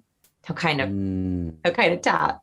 And we started noticing all these other cues. And so I was like, there is something here. And so that was the birth of the idea for cues was, is there a system to the tiny signals that we send to each other? We usually think about cues in terms of decoding, like spotting, looking for hidden emotions with facial expressions, but we don't as much think of them for encoding. Encoding is the side of cues people don't talk about, which is the signals we send to others. And so I wondered, could I create a catalog, a system of the 96 cues that we send back and forth, and could we learn them in a way that we can control them? So that is the genesis of the next. That's the premise. It was all Shark Tank. Do you know any of the people from Shark Tank? We actually had Matt Higgins on, who's like a guest Shark Tank on the show. Yes. I actually, I got to meet one of the pitchers, and she got offered a deal. And so I was able to talk to her sort of in depth about what happens. Because remember that we're only seeing a very shortened version of the pitch, which is almost in a way more helpful. And she actually said that they don't let you practice very much. So what you're seeing on there is very real. Like they don't let you do retakes. So that made me feel even better about sort of the cues that we're seeing, and that they don't let them do retakes or practice takes or anything. So what we're seeing is a shortened version, but still a lot. And they pull out the juiciest ones, of course. I think there's a lot to learn from that, because I think most people who are my recovering awkward people, or even my folks who are brilliant, strategic, creative, but can't get buy-in on their ideas. They feel underestimated. They feel stuck. They feel like they're overlooked for opportunities.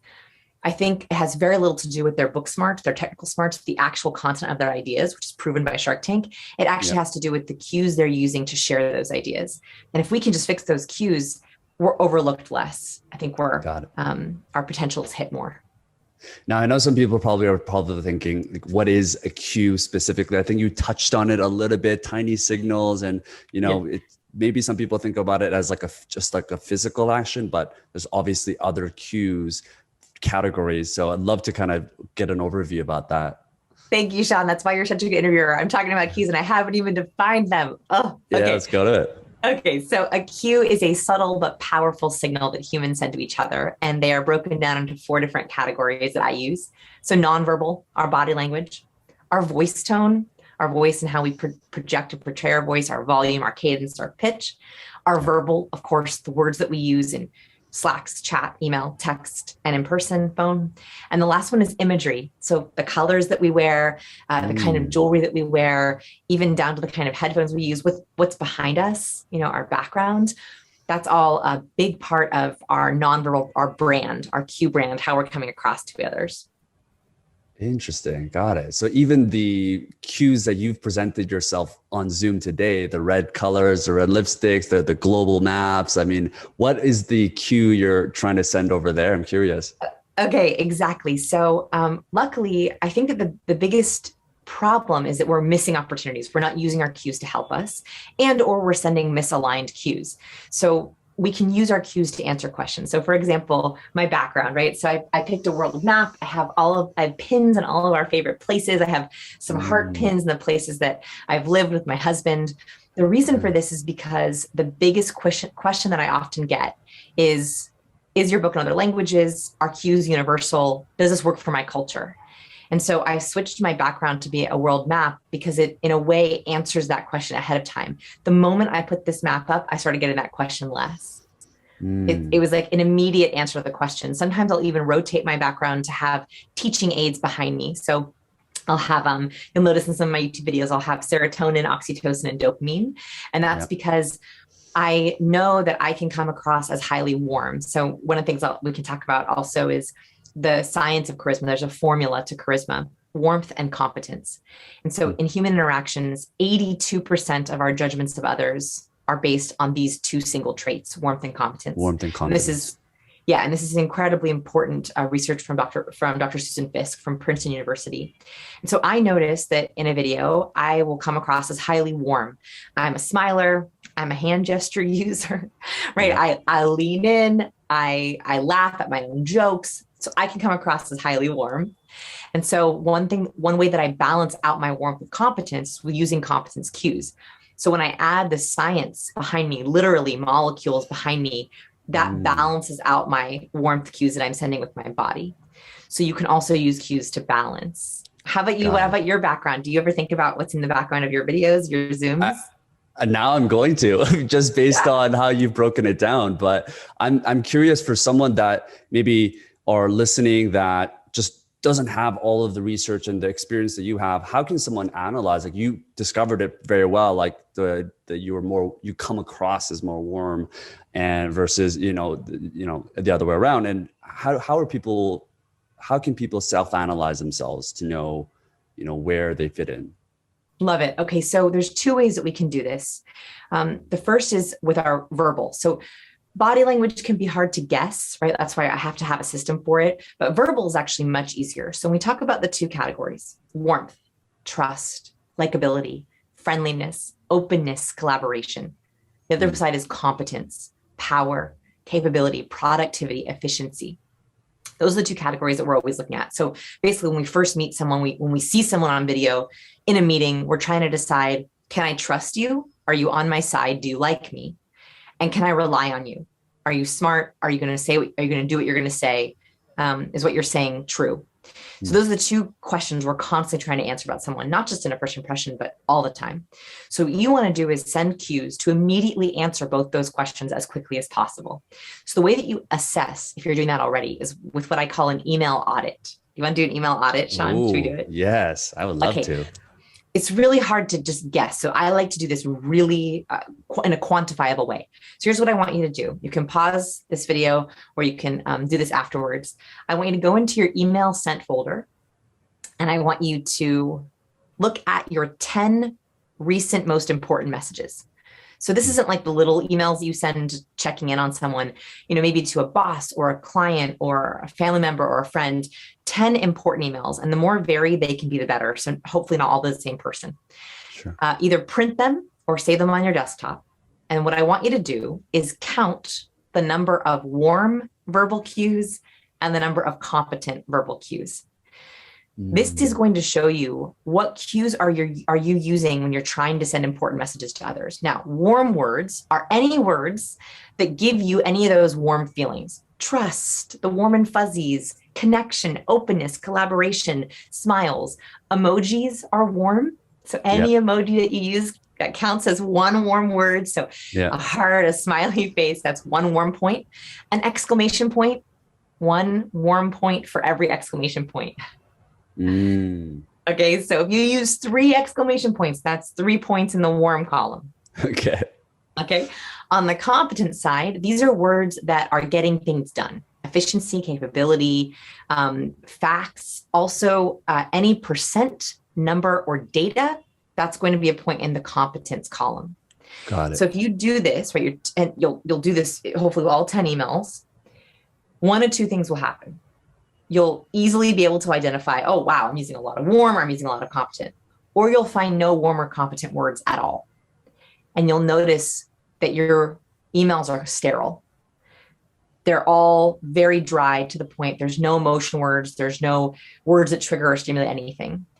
Both of those are very interesting, because when we think about warmth and competence, people who don't signal enough, don't have enough warmth or competence cues, we call them, they're in the danger zone. When we're with someone who doesn't signal enough to us, we end up being curious, and that goes to scrutiny, that goes to judgment, and that goes to skepticism. So one of the biggest mistakes professionals make is they'll do this audit and they realize, wow, I have no cues here at all. No wonder people are having trouble communicating with me. Right. It's funny because I think just like mirroring, which we'll probably go into, I find myself, and probably like others, when I receive an email or I send an email and let's say I'm very warm to this person, but they respond with Sean, comma, space, one-liner. I'm like, oh yeah, I'm definitely not going to use any exclamation marks in my next email. So I almost change depending on what the response is, right? So should we just be looking at like the initial emails, or how can we avoid the bias there? Yeah. So I would love a mix. If you really can do it, it would be great if you do some initial emails, some deep emails, some emails with someone you email with all the time, because we are constantly sending these cues out, and you might even see patterns. Like, for example, one of the ways that we've discovered in these email audits is that sometimes people will do really great with their warmth and competence cues up. So when they email their boss, their manager, an investor, oh my goodness, so much warmth and competence, a beautiful balance. But when they email down or laterally, they don't have any good warmth or competence cues at all. So the more varied you can make it to test it, that's going to mirror how you are in person, how you are in video. And that can also explain to you why maybe you think you don't make a good first impression, or why you make a great first impression, then things fall apart, or why you're great on the first 3 dates, but not the next 5 dates, right? So even that can begin to sort of identify some patterns, which is kind of fun. And also, can I read something? Oh, can I read something to you that I think you'll find funny? Yes. Okay. So you mentioned like mirroring a little bit. We also verbally mirror. So you might notice that you are matching the person you are emailing with. So if you are emailing with someone who you know uses lots of exclamation points and emojis, you feel pressured, right? As a human, we feel pressured. Well, gosh, she sent 3 exclamation points. I better use at least one. At least one. Yeah. Okay, so this is so funny. So you know the blogger Tim Urban? Yes. Okay, so Tim Urban, highly competent. So Tim Urban, I love Wait But Why, his blog, highly, highly competent. He sent out this tweet and it got 68,000 likes last time I counted, 525 retweets. Are you ready? Tim Urban said, I spend a lot of time deciding which sentence in the email is going to have to take one for the team with the exclamation point. Meaning, and there are certain people who are very high in competence, it is physically painful for them to use emojis and exclamation points, right? If this is you, you're like, oh, I have to just sacrifice it. And that is a natural instinct, knowing, oh, this email is too competent. I better add some warmth. I got to add some warmth somewhere. And so we have this natural instinct to not only mirror and match, but also we know we have a sense when we're out of balance. The funny thing is, so Tim Urban sent this tweet out, okay? And in response, a highly warm person, the opposite, wrote what happens to warm people. So here's what highly warm people think. I always start with an exclamation point after every sentence, then realize, wait, they can't all have exclamation points. I sound like a lunatic. Then pair them back one by one until only a single exclamation point remains. That is a highly warm person. So if you're the kind of person, which one are you, by the way, Sean? Do you know which one you are? I feel like I'm a bit of the mixture of the both, but I lean one towards the other depending on who I speak to. So I'm like a chameleon in some sense. So that's very highly charismatic. So here's the problem, and here's the gap that I talk about a lot in cues, which is highly charismatic people have the perfect blend of warmth and competence. They're able to dial up into warmth when they need to stimulate warmth and collaboration and trust, and they're able to dial up into competence when they want to be productive, efficient, capable. Yeah. If most of us have a mismatch or an imbalance, most of us are higher in one of those or the other. So if you're higher in warmth, you love using emojis. You're typically people come to you and they spill their life story. They're always telling you all kinds of things. You prioritize being liked. That can be difficult because if you have too many warmth cues without enough competence cues, people overlook you, people dismiss you, people ignore you, people interrupt you. On the other side, you have highly competent people. I love working with engineers and people who are very technically minded. They are off the charts in competence. Their problem is that they are seen as very capable, very credible, very dependable, but people say they're hard to talk to, cold, intimidating. And so they struggle to get buy-in because people don't trust them. People feel like, I don't know if he's on my side. They don't get invited to after work happy hours. They often feel like they're carrying the burden or the load on the team because they're trying to get everything done. So the sweet spot here is making sure that you're able to hit both of those, being highly warm and highly competent. And what's funny is this affects every aspect of our communication down to the exclamation point. Yes. Like, your warmth and competence scores, and in the book, I give a charisma quiz so that you can actually identify exactly where you are in warmth and competence. Your warmth and competence dictates every aspect of your communication, even down to how you use exclamation points, which is just crazy. That is crazy. And do you recommend then to stay in the middle and adjust based on who you're talking to? Because it's kind of like a chicken and an egg, right? Knowing that you're going to mirror and also the other person is going to mirror based on how you know, how much warmer you are, how competent you're trying to sound. They're also going to mirror that. So do you try to set the tone and just kind of stick to it, or do you try to mingle around? So I always say you want to hit the sweet spot. And by the way, everyone is a little bit different. So if someone's naturally higher in warmth, you're going to be trying to add competence cues purposefully. So the closer to the middle you can get, the better. If you are with someone or talking to someone and you notice, wow, they are highly warm just like me, or they are highly competent just like me, you can dial into them to respect them. I think that when we talk about mirroring and matching, that's a respect issue. It's basically saying to someone, I respect you so much that I'm going to mirror and match where you're at. So I would say the default is always that balance, trying to hit that perfect balance of warmth and competence, and then flexing depending on your goals. What are your goals? Do you want to make them feel comfortable, or do you want to be as charismatic as possible? Got it. Now, I'm always curious because last time we spoke, when we were talking about Captivate, you had some of the most like fascinating research processes. Like you were talking to me, you're discovering like breakdowns of alpha males. And I think we were talking about like being in a treadmill and like going up to a random guy.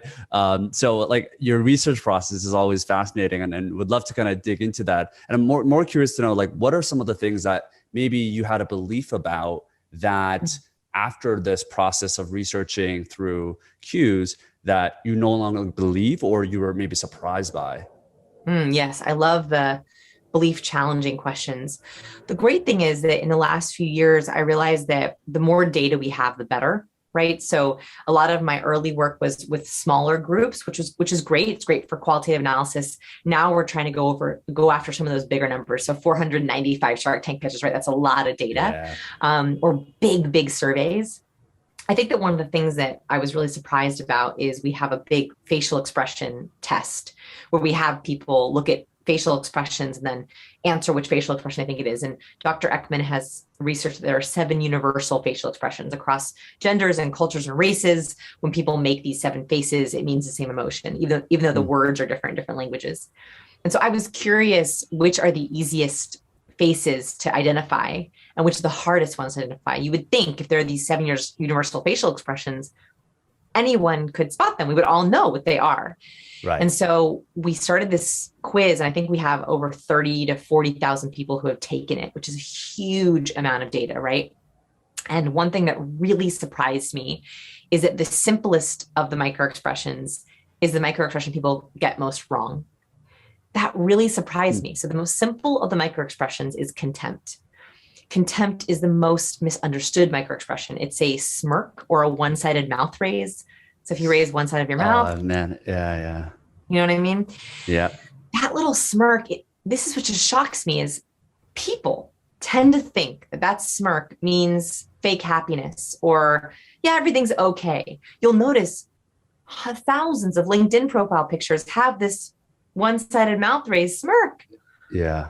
But actually, this smirk is a sign of disdain or scorn. Specifically, it's a signal of better than. And this is a study I talk about in Cues, which was done by Dr. John Gottman. And he found that when couples, so he was studying couples and why do couples get divorced? And he wanted to know, was there a predictor of why some couples stay together and why some couples get divorced?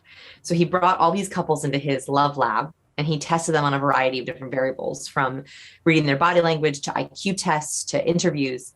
And he found there was one single indicator that a couple would get divorced. And it was so accurate that he could watch a silent video of a couple talking and tell you with 93% accuracy if they would get divorced. What? And it is contempt. That if a couple is talking and he's watching the video and he notices that one of the members of the couple shows contempt towards the other, with 93% accuracy, that couple will get divorced. The reason for this is because contempt is one of the only emotions that doesn't go away. So of the 7 micro expressions, happiness comes in a burst and then it fades. Anger comes all at once and then you calm down. Fear comes, then you self-soothe. But contempt is an emotion that if it's not addressed, it sits and it festers. And so in a relationship, work relationship, romantic relationship, social relationship, if you feel contemptuous of the other person, if you feel better than, like you disrespect them, and that's not addressed, it grows and it grows and it grows. And that's why at the end of a very bad marriage, you have couples that can't even look at each other in the eye.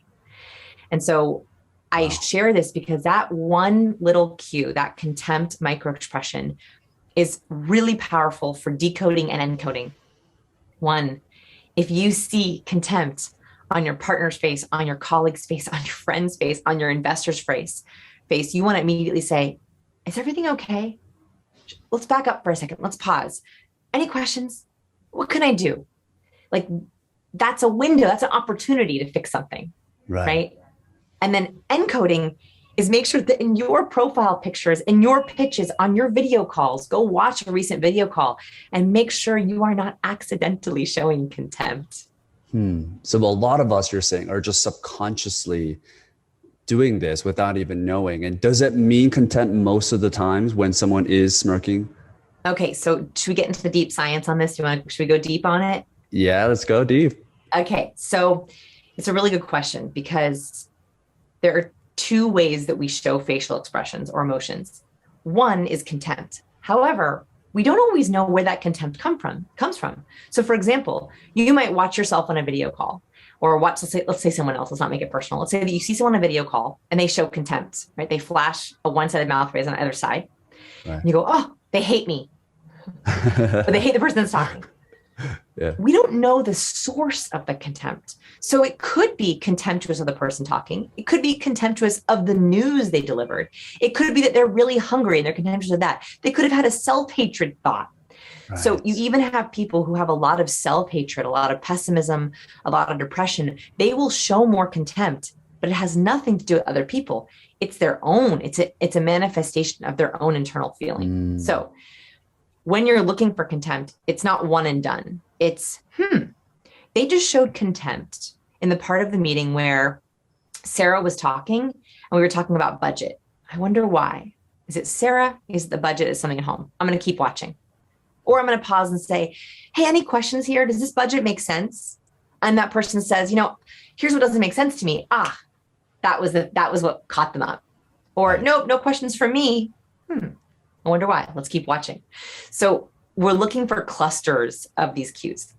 The backup science here, which I just want to be super accurate. I think that when we're cue readers, we have to make sure that we're being as nuanced as possible, is there is a very small portion of the population that uses contempt as a punctuator. That's what that's called, a facial punctuator. So a punctuator is that they use a facial expression all the time as like a default. It's almost like someone who's like a fidgeter.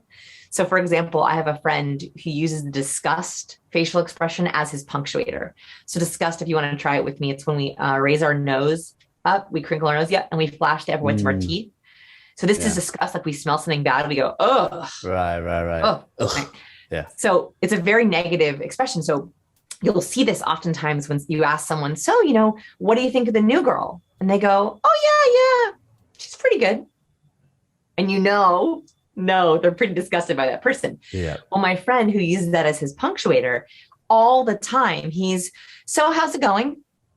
Oh, good. All the time he's in that disgust facial expression. So for him, I know that's his punctuator. It's very, very deep science there, but I think it helps us be more accurate. Yeah, I love it. Well, speaking about kind of these subconscious things that we do in pictures, obviously the last time, you and I spoke was 2017, and with the pandemic and all these things, everyone's on their mind in terms of online dating and what photos are going to be showing up and how they want to look. Like it's the central topic, right? That most people have met and are continuing to meet. What are some of the things that people can do listening today, the single folks that are trying to put themselves in the best light, or maybe like not overdo it either, so that the reality meets what actually shows in photos, which is also another problem in online dating. Talk to us a little bit about kind of the things that you've researched or learned about online dating photos. Oh man, there's so much juicy research on online dating because it's a really easy thing to study. So there's actually some really great research out there.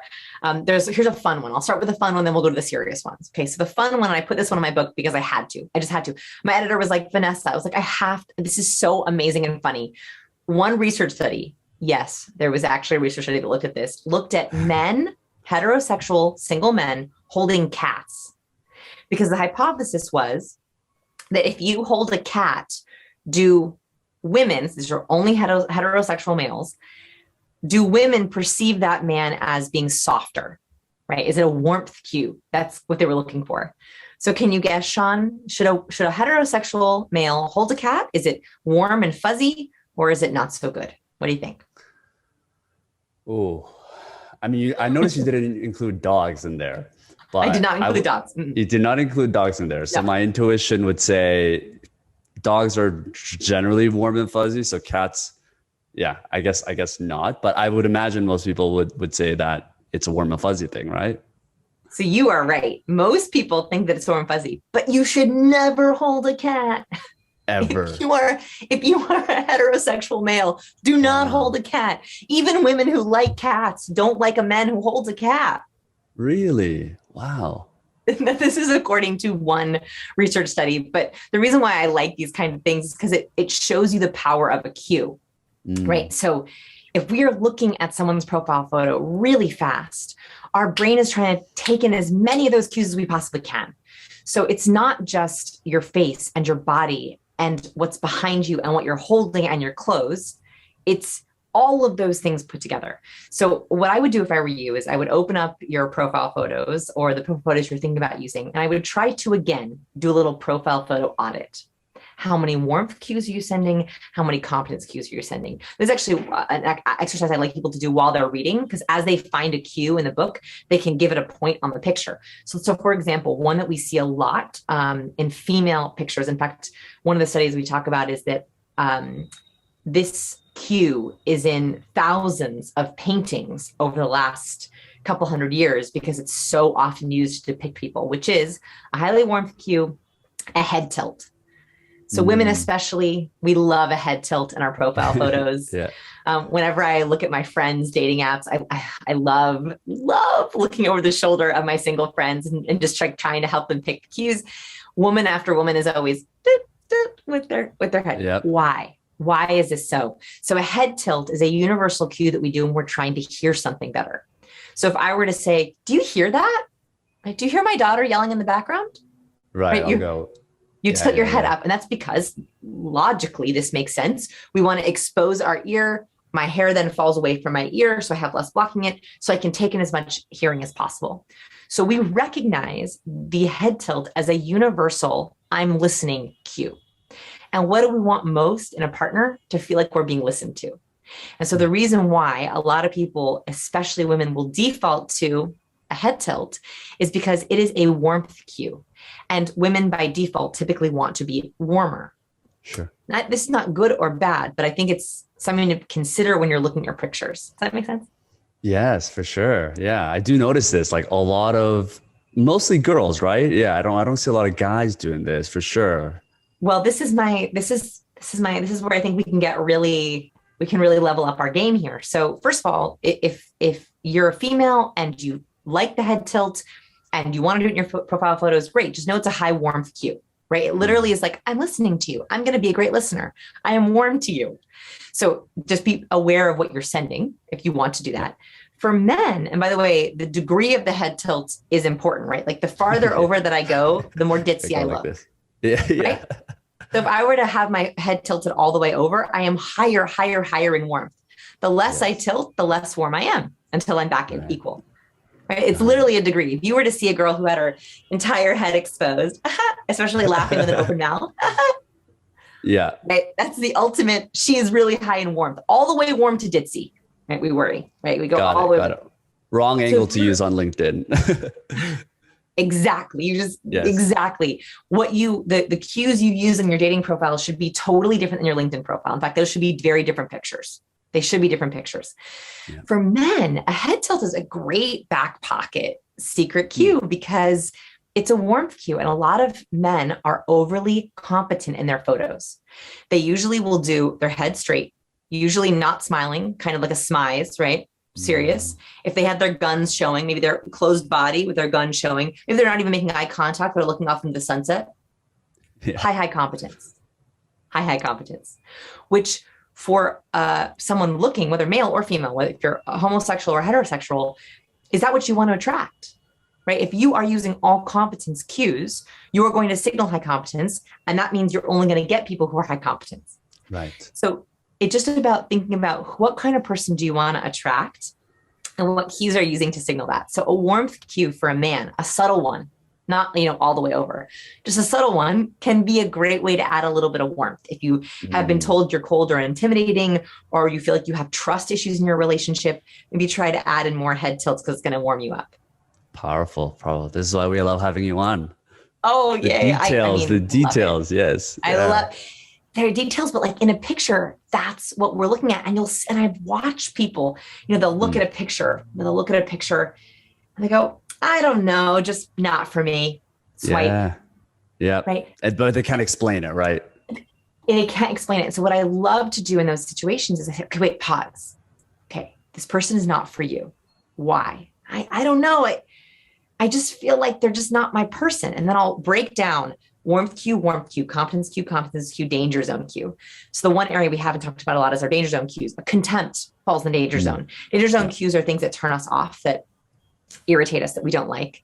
And so I'll say, competent, danger zone, or danger zone. And they go, that is why. And so a lot of the times that I don't know why this person's resonating with me is because they're not sending the right cues. Love it. Yeah, I think it goes same for the charisma, which is the other way around. The positive side of like, oh man, like I don't know about something about this person, this girl, this guy. They've got the chutzpah, the X factor, but I just can't explain it, And I love that you're able to break it down to the nitty-gritty science, I mean, it's funny because when you ask people to think of the most charismatic people they know, immediately people can think of the person, right? Like they can say, like my best friend, my mom, my boss, my teacher, immediately. But when you ask them, what's charisma? They usually can't answer. They're like, it's that feeling that you get, it's that person. So it's a very unique trait, that it factor. It's hard to break it down. For some reason, we don't know how to read it. We're intuitively looking at it. But I think that the more that we can think about charisma in practical terms, the more we can control it. And the more in control we feel, as I mentioned, I'm a recovering awkward person. I used to feel very out of control in social interactions. I would go on to video meetings, or I'd go into negotiations, or I'd pitch myself feeling scared because I didn't know what to do with my hands. I didn't know how to use my voice. I didn't know how to come across in the way that I wanted to come across. Sure. I think that control is sort of an antidote to anxiety. If you struggle with social anxiety, I think control is actually the hidden. I think we talk a lot about confidence, and confidence is great, but confidence is a byproduct of control. When you're in control of your cues, you get confident. And that's how we fight, I think, any of that social anxiety. Sure. Yeah. So let's kind of continue on to this topic so you've got the online dating, you follow Vanessa's advice, nail the date, and you've got a physical date now. You're in your first date. Where do you sit on the table? This is something that I'm always curious about. Like, I've almost had like better interactions when I'm sitting right beside them sometimes, but it's kind of been a mix, right? Sometimes you want to sit right across from them. I would love to kind of go into that. I have a graphic for you. I have a graphic for you. So I have the same exact problem, right? Anxiety comes when we don't understand something or don't know something. Okay. So there is research on seating science. If you can believe it, there is research on seating science. So the first thing we should know is that when we're talking about interactions between humans, there's actually 4 different zones of space. So these are the 4 different zones of space. So very basically, and these numbers change a little bit based on culture. The brackets are about the same. So I'm going to give you some averages. Sure. So first we have the intimate zone. The intimate zone is 0 to 18 inches apart. So 0 to 18 inches apart is about here. And that is because when someone's in your intimate zone, you can basically smell their breath, right? Like if someone's in your intimate zone, you're probably going to go in for a kiss. Right. So that's why it's called the intimate zone, is because you're very close, you're making lots of eye contact. And it's usually where we're in pre-kissing mode. So 0 to 18 inches is the first zone. That's the intimate zone. The second zone is the personal zone. This is about 1.5 to 3 feet away. So leaving the intimate zone about 3 feet away. Then there's the social zone, which is about 6 feet away. That's where we've been social distancing, right? Like just far enough. And then beyond 7 feet is the public zone. Why are these important? That depends on where you sit. So if you want to create intimacy with someone, you want to be in a seat that is closer to them. Not too close, right? Like, by the way, I think this is the secret reason why at bars, when people are sitting right up next to each other in bar stools, they become immediately close. This is why you spill your life story to the person sitting next to you at a bar, is you are forced into intimate zone.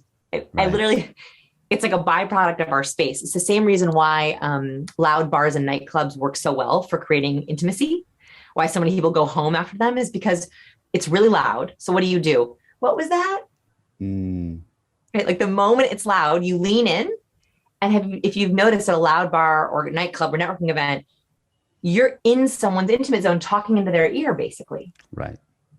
And that intimate zone creates a sense of intimacy. So the first thing I want you to think about for seats is, what kind of intimacy do you want to create? If it's a slow grow, right? If it's like, we're just getting to know each other, she or he has been in some hard relationships, maybe that 3 foot is great, like across the table or corner to corner.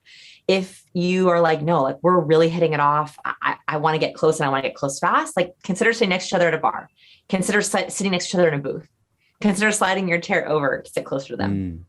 The second thing to consider is angles. So when we are with someone and fully aligned with them, our body is also fully aligned with them. So you'll notice that people tend to angle their toes towards their crush.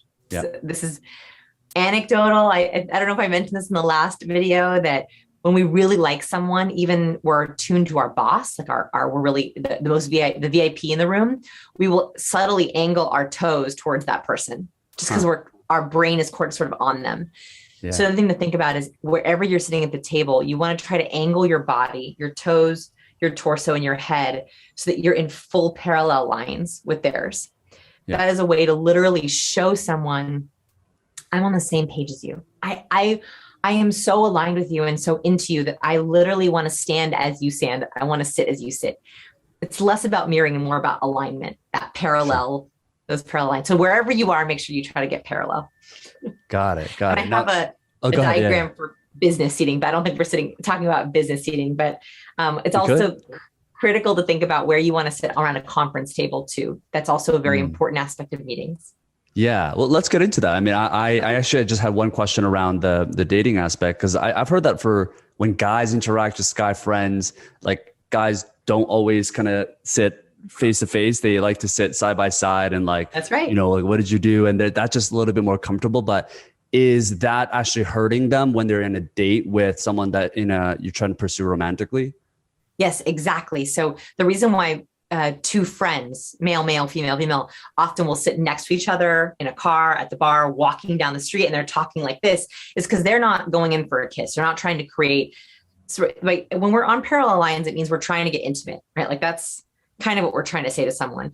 And so with friends, it's okay that you're not going to be physically intimate. You're trying to be emotionally intimate. So it's okay that you're not totally aligned, as long as you're not across the room yelling at each other, right? You're still in each other's personal or social space, which is still okay.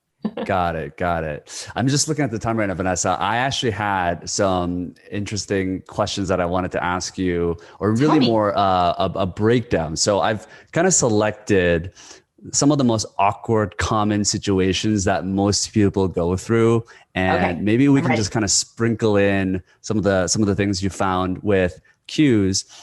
So probably the most common one that most people go through is asking for a salary increase, right? So you're in a room with your boss, or maybe you're on Zoom. What are some of the things that people can do on the other end to ensure that they have, a higher likelihood of getting that raise?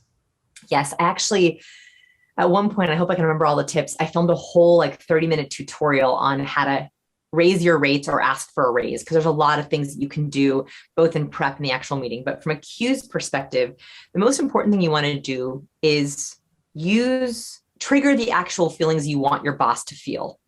What I mean by this is I think the mistake that most people make when they go into either raise their rates or ask for a raise is they'll use negative words because they're trying to show, if you don't give me a raise, this thing will happen. So not threatening exactly, but they'll say something like, I love working at the company, but I've really felt overworked. It's been a really tough year. And, I want to stay at the company, but I just don't know if, I'm feeling a little disengaged. And so one thing that's really important to me is I want to talk about our compensation package. So they're using words that are slightly negative because they're trying to justify why they want to raise their rates. Right. But I actually want you to think of, or they'll use really, really positive words, which is good, but they're all focused on their own feelings. So I've been working really hard. I've been working lots of long hours. I feel like I'm giving a lot to the company. So they're using a lot of positive words that are for them. What I want you to think about is, what feeling do you want your boss to have to feel empowered to give you the raise? And this depends on your company. So if you know that your company is in high, fast growth, like some companies over the last few years are just growing like crazy, then you would want to stimulate that growth, right? You want to use all those growth words. So we've been, killing it. It's been amazing. We've been growing so fast. I love the trajectory of the company. That way you're reminding your boss of all the things that are growth related, lots of money, lots of opportunities, and hoping to empower them to make a decision from that place.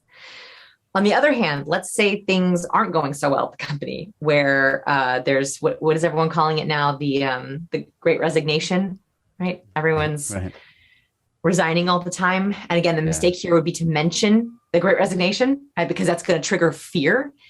A boss usually does not want to make or give a raise out of fear, right? You don't want to get a raise. Very few people are going to give a raise out of scarcity or fear mindset. So you don't want to talk about that, but you do want to talk about solutions. If your boss is trying to head up a company that's struggling, they want to hear relief. They want help. They want solutions. So the word you'd want to use for that kind of boss would be, I want to help in 2022. I want to step up. I want to make sure that I'm a leader in this company, that I'm your right hand, that I'm supporting you as much as possible as we keep growing. So you're using solution, relief, together, solve, because what does a boss want? A solution, a partner, someone who's going to help them solve something. So I want you to think about what kind of emotions would your boss want to be in. What I talk about in the verbal section of cues is that the words you use are often contagious. So if you show up to a meeting and you're saying, "Oh, I've been so stressed, just been so busy, man, it's been rough. What a challenging time." Those words trigger all of those feelings of stress and problem and challenge. And so the words you use really change the emotion of the other person you're with. Yeah, no, I totally agree. And it's like you mentioned partnership, right? So your boss, trying to get your boss to make a decision out of fear or loss aversion is maybe like slightly okay for you in the short term, but it's just going to hurt that long-term relationship because they're going to have resentment over that, the continuation of that, right? Especially if he did end up giving you a raise after. And they'll be stingier, right? Like no one makes generous decisions. They've proven this in the lab. We are not generous when we feel afraid. We are not generous in scarcity mode. And so they might give you a little bump, but it's coming from a scarcity place. So they're going to be stingier. Got it. So the second one is the approach, right? So you're on this other side of the street and obviously, COVID times and everything. But the most awkward thing that I've found is like you're waiting for the traffic light to hit, but you're both on the other side of the street. But like you don't know like when to wave. You don't know like when to make eye contact or smile because you don't know if that other person is looking at you or not. Or sometimes they're looking down because they don't know either. Like what is kind of the rules for something like that? Or if there isn't really any rule, I'm curious to know, like when you do approach someone that you don't know, is it better to approach them from behind, the side, the front? Always the front. Always the front. We never like to approach from the side or behind, especially if you're going to physically touch someone, right? Like if you're physically touched like this, it's like we want to whip around and see who that was. So even like doing that wide circle around someone, even being like, hey, hey, good to see you. But Right. Even angling around towards them. And I'm a big fan of like, if I know someone sees me, I'm always the first greeter. Like I have taken it. I've decided in my life, I would rather risk being, it's like, I would rather risk being the first greeter and having them not see me than not greeting and having it be awkward for the next 5 minutes. Right. That's true. So, right. Like you got to make that decision. What's your risk? And I would much rather be like, hey, they didn't see me. Hey, they didn't see me. Hey, oh, they saw me. Hey. Right. I would much rather do that than I'm just going to wait. Are they looking at me? Are they looking at me? I'm not going to say, oh yeah. Hey, no, I know I saw you. I wasn't sure if that was you. Awkward, horrible, awkward. Yes. You're recovering. Right. Like you got to choose your risk there. So I would always rather be first grader. So I'm like I'm a big waiver. Like I'm a big waiver. Like I'm always hands up. Right. No matter where I am, bar, networking event, street. I'm like, hey, Judy. Hey, Sam, good to see you. My husband walks through the door. Hey, babe. Like I'm always first greeter. And I think that by the way, that there's a lot of science. We talked about this in our last interview. We love to see the palm of someone's hands. We love palms. Palms are like the underrated part of our body. When we see a palm, we know they're not concealing something. We know that we're being acknowledged. We know that someone's being open, right? We hate a fist, right? So instinctively, we do not like seeing fists. That's why when we see a fist with someone, we're like, oh, they look so close and angry. It's because it shows that I'm white knuckling. So it shows I have tension, anger. It may be concealment. Who knows what's in there? It's how we punch, right? Like we know that we could be injured that way. And so the answer is an open palm. So I'm open palming all the time. Like when we started this video, right? I was like, hi. Yeah, there you go. Yeah. So it's almost out of like, yeah. So it's evolutionary. Is the idea that it's, a lot of that is just kind of survival instincts for us. It kind of translates to social life. Or even like, yes, I think there's a lot of biology in there, but I also think a lot of it's learned, right? Like we know that when our friends greet us and people like us, they're open palming towards us all the time. They're like, oh my gosh, it's so good to see you. Come in for a hug. Hey, so how's it going? Tell me everything. Yeah. Hey, like, so we have learned that when we like someone, we do lots of open palm gestures towards them. And when someone doesn't like us, what do? Closed, right? We don't see their hands at all. Maybe they're like this listening to us. Maybe their fists are crossed. Maybe they're like this. So we have learned that, this is positive and this is negative, or concealment is negative. Got it. Man, I mean, every time you come on, there's so many things I learned that I realized even after 5 years, even the things that we've talked about, I just realized there's always practice that you need to do, refreshers that you need to do. First of all, I highly recommend people to check out the book Cues. First of all, where can they find that? And Yes. So Cues, wherever books are sold. It also already got picked up internationally, which I'm so grateful for. So It should be international. I know it should be internationally available too. It's also being translated already. So I'm super excited about that. I also record the audiobook. If you feel like listening to me for another 7 hours, you're welcome to listen to the audiobook. And of course there's Kindle, and it should be in bookstores as well as on Amazon and in your country too. I love it. Now, as a final question, I'm just obviously like I could talk about this for hours and hours, but is there a specific cue or something that you just feel most people listening to this today can take away to help create a positive, lasting impression in their next interaction, or help them with their careers or social life, dating life, anything that we didn't maybe touch on? Yeah, I'll give one that's very current to the time. And it's an aspect of a cue I talked about, but I didn't get to talk about this part, which is space. We think about in person. We forget that space rules are also happening virtually, especially on our video calls, on our FaceTime calls. We are video calling now all the time, not only meetings, interviews, negotiations, but also FaceTiming and video calling on dates, right? Like sometimes that's our first impression on video. The same space rules apply. So right now I made sure, so I'm standing on a piece of tape because I know that the distance between my nose to this camera is more than 18 inches. The biggest mistake that people make is they break space rules on video. So they come on camera and they're 18 inches away. Now, if I were to do the entire interview like this, you'd be like, whoa. Vanessa, back up. Right. It's invasive. And so the biggest mistake we make is we hop on video or we get on a video call, we're right in someone's intimate space and they're like, ugh. So immediately they're triggering alarm bells. So the very first thing is, especially in your first impression, make sure that when your video pops on or you answer the phone, your nose is at least 18 inches away from the camera. 18 inches is nothing, right? Like if I 18 inches, that's like nothing, right? So even just a little bit farther, you're signaling you're in the personal zone, which is a safer place to be. If you're feeling intimate, that's when you can go a little closer, right? Like, tell me more, Sean, tell me more. And we know that. So that's a really easy one that I see people in their profile photos too. Just make sure 18 inches or more.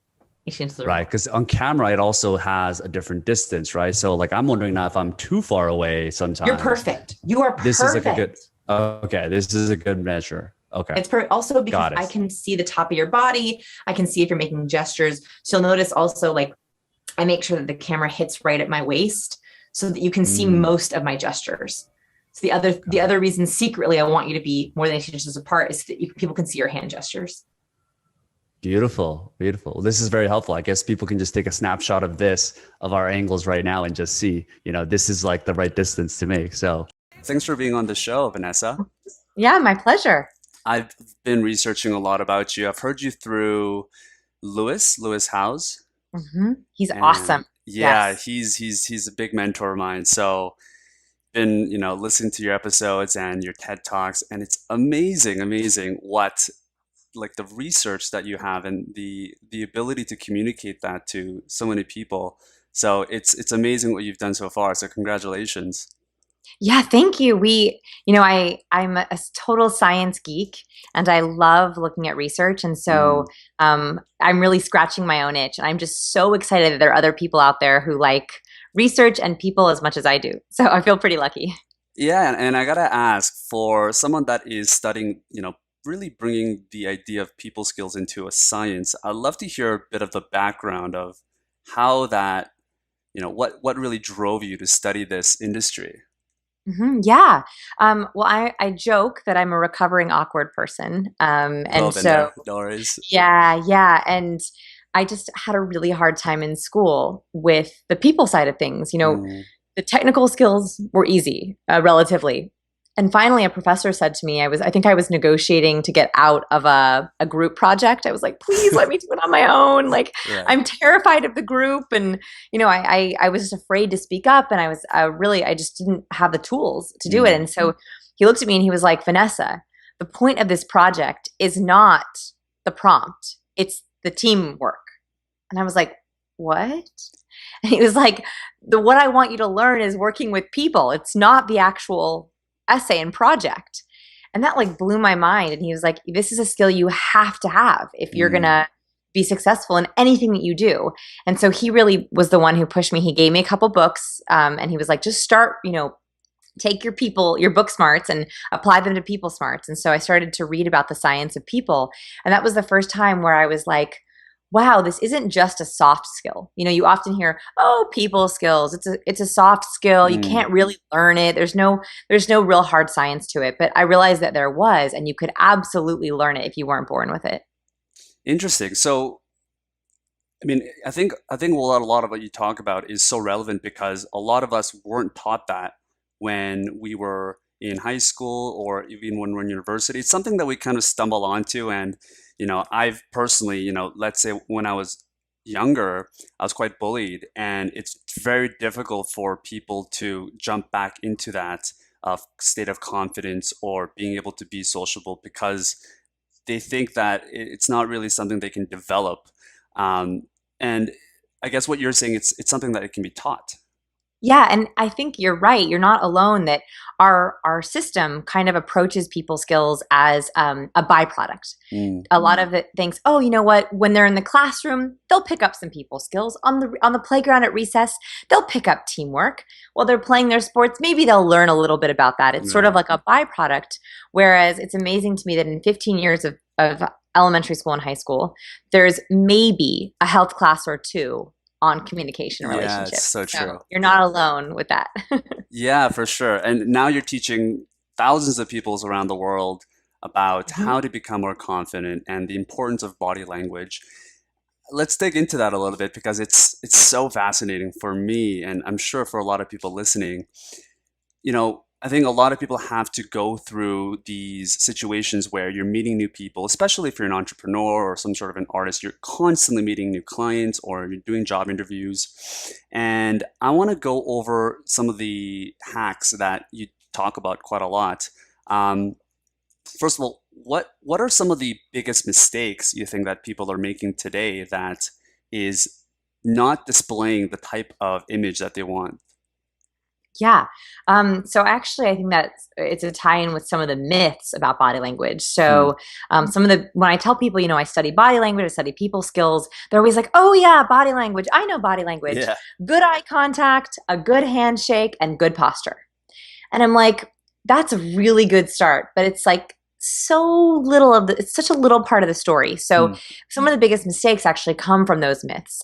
For example, eye contact. Most people are taught that good eye contact is good body language, and that means 100% of the time. But actually, 100% eye contact is a territorial cue.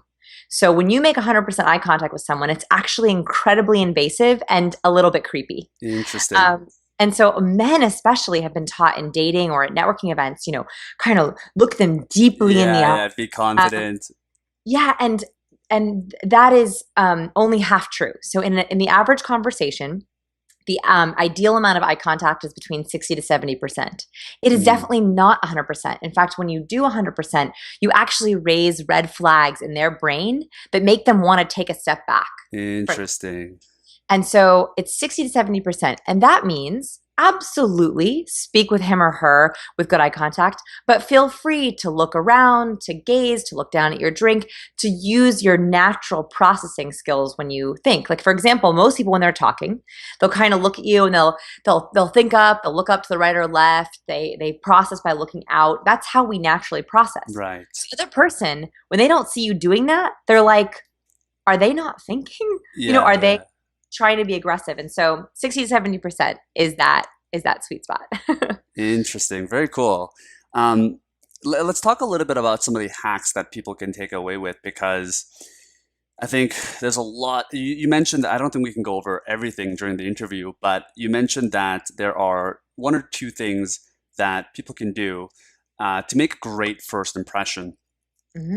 So within the first 30 seconds, I think, is people can really make up a visual image of who you are, what you represent, what your values are. So for someone that is trying to make this first impression, what is that one thing that they can do first non-verbally?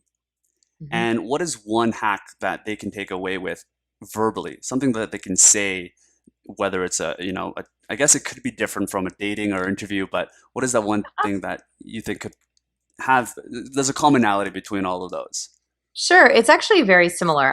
There's 30 rules of body language, which is kind of cool. And almost all of them apply to romantic and professional relationships. So luckily, the science is the same. It's just different examples. So I would say like the biggest, if I had to pick one, I would say that when we study leaders, so one of the things I love to do in my lab is study alphas, both alpha males and alpha females. I find them fascinating. Yeah. I'm always on the prowl for alphas. Like I go to 24 hour, I'm working out and I'm like always looking on the treadmills for like alphas, male, female. And I will approach them and ask them to come into my lab and take my personality tests. And that doesn't creep them out? Oh my gosh, they're so honored. Really? Always. Yeah, I'll come up to them. So in my first impression, right, I need to make a really good first impression really fast. So I see an alpha male on the treadmill. And boy, oh boy, do I want his data, right? Like I really want his data really bad. And so I know that I have to instantly make a good impression so he doesn't think I'm a creeper. Yeah. So the very first thing I do is actually use the science that they do themselves, which is research shows that when we first see someone, the very first place we look is actually not their eyes. It's not their face. Most people think it's the eyes and face. It's actually their hands. We very, very briefly, in less than a millisecond, glance down at someone's hands before looking at their face. And we do this as a survival mechanism to make sure that, they're not, from caveman days, are they carrying a rock or a spear? It's how we gauge friend, not foe. And so I always make sure that my hands are visible and both explanatory. So like, for example, the open palm gesture, we're on video now, but I don't know if your listeners see, but open palm gesture, even like approaching like, hey, do you have a minute? You know, even that, it's showing your palm. It's actually the universal open-mindedness gesture. So having your hands visible and then having them explanatory, for example, like using your hand gestures in your elevator pitch. That's what really, really charismatic people do. They don't just say, you know, like TED speakers, for example, like they take the stage and they say, today I have a really big idea, and they widen their hands and they say, I'm going to talk to you about 3 things that changed my life. And they hold up the number 3 and they say, and I'm going to give you specific strategies to tackle that are going to change your life. And then they have these really great hand gestures. So think about in your elevator pitch how you can do it. So what I do is I'll often approach the treadmill, my hands very visible, and I'll say, hey, do you have just a second? I try to wait till they're like not running when they've slowed down their pace. And usually they're like, sure. They have no idea why I'm approaching them. And then I tell them, I'm a behavioral investigator. I run a human behavior research lab here in Portland. And I would love, and I always like gesture to my heart gesture. That's actually a universal gesture for passion. I would love to be able to study you. I know that sounds crazy. So I acknowledge verbally that I know what they're feeling. Because when you verbally affirm what you think someone else is feeling, they feel like they're heard. Because I know this sounds crazy, but I believe that you're an alpha and I love studying alpha males. We're running a research experiment on it. Would you have 5 minutes to take an alpha male quiz for me? And I have never been told no. I've been told I can't do it right now, or I have to do it in a few weeks. The same thing with females. Because usually they're very honored. And most of the time they ask me, what is an alpha male or alpha female? That's right. How do you know that about me? And how can you be sure I really am? Like, they basically are like, can I be sure that I really am? Yeah. So how do you know? I'm curious. Like, you go up to these people and I'm sure it's like the most random question that they've ever been asked in their entire lives, but they're probably not creeped out because you're using the 60-70% rule and you're asking them the question. But how do you know if you are an alpha male or an alpha woman? Like, what makes you think that they are? Yeah. So it's the first thing is not measurable, and then we'll talk about measurable. So the first thing is not measurable, which is based on what's called thin slicing. So thin slicing is a term that was developed by Nalini Ambady at Tufts University, who basically found that when we look at a face or a picture, or we see someone immediately, our brain takes a very quick judgment of them. And that judgment is usually 76% accurate, where we can decide their personality traits. There are 5 different universal personality traits that everyone has. And we're about 76% accurate in guessing those traits just from looking at a picture of someone. So it's even more accurate if you see them in motion or in movement. So the first one is my gut instinct, right? Like I'm scanning the gym, I'm scanning the crowd and looking for anyone that just thin slice pops out at me as someone who I think is a leader. Then I usually go into more of the measurable things. So for a man, how square is his jaw? For a woman, I'm looking for a physical presence of how far back are her shoulders and what is the distance between her shoulders and her ears? In other words, does she turtle down? Typically, leaders don't turtle. They're not very in that bow position. Yeah, they typically tend to have up. they typically have a greater distance between their shoulders and their chin. So I'm looking for those kinds of cues right off the bat. Now I can't measure them with my ruler as I do in the lab. I mean, I could, but I think that would be a little weird. So I'm kind of judging them, gauging them to try to take in their measurements. And then a lot of it has to do with vocal cues. As soon as they start speaking to me, how relaxed are their vocal cords? Typically leaders have very, very relaxed vocal cords. They use what's called a resonance point when they speak. So the difference is if I get tense, my vocal cords, you can actually kind of hear that there's some tension in my voice. I don't know if you can hear that. I'm making them purposefully tense right now. Now listen to the difference. If I speak on the out breath, I hit more of a resonance point. So if I say hello, I get a much deeper resonance point where my vocal cords are very relaxed. It's hard to do that on command. I didn't even do it very well just then, but you can kind of hear the difference between that. And so I'm listening for how relaxed are their vocal cords, how close are their resonance point. Typically leaders and alphas speak more with that nice, beautiful resonance for both men and women. So that's kind of what I'm looking for. Sounds like you go after the alpha males a little bit more, Vanessa. Well, in fairness, I'm at the gym, and typically the gym is a beacon for those alpha males. I do find more alpha females at networking events and professional events. I find them more there than at the gym. No, I mean, you got to balance pleasure and work too, right? So for sure. Exactly. I hope this doesn't make me sound like a total creeper. No, not at all. Not at all. Okay. So we talked about the nonverbal cues that we can do in terms of a first impression. What is something that you could say or that we could say in, let's say, on a first date, on a networking event, or at an interview? That one thing or one sentence that we could say could help us connect with more people, that could leave a more memorable connection. Yeah, I like to approach people verbally with what I call the like radar. So there's something called the similarity attraction effect, which is basically that I know we don't like to admit it, but we like people who are similar to us. Similar in all kinds of ways. Favorite color, favorite food, similar values. We just like people who are like us.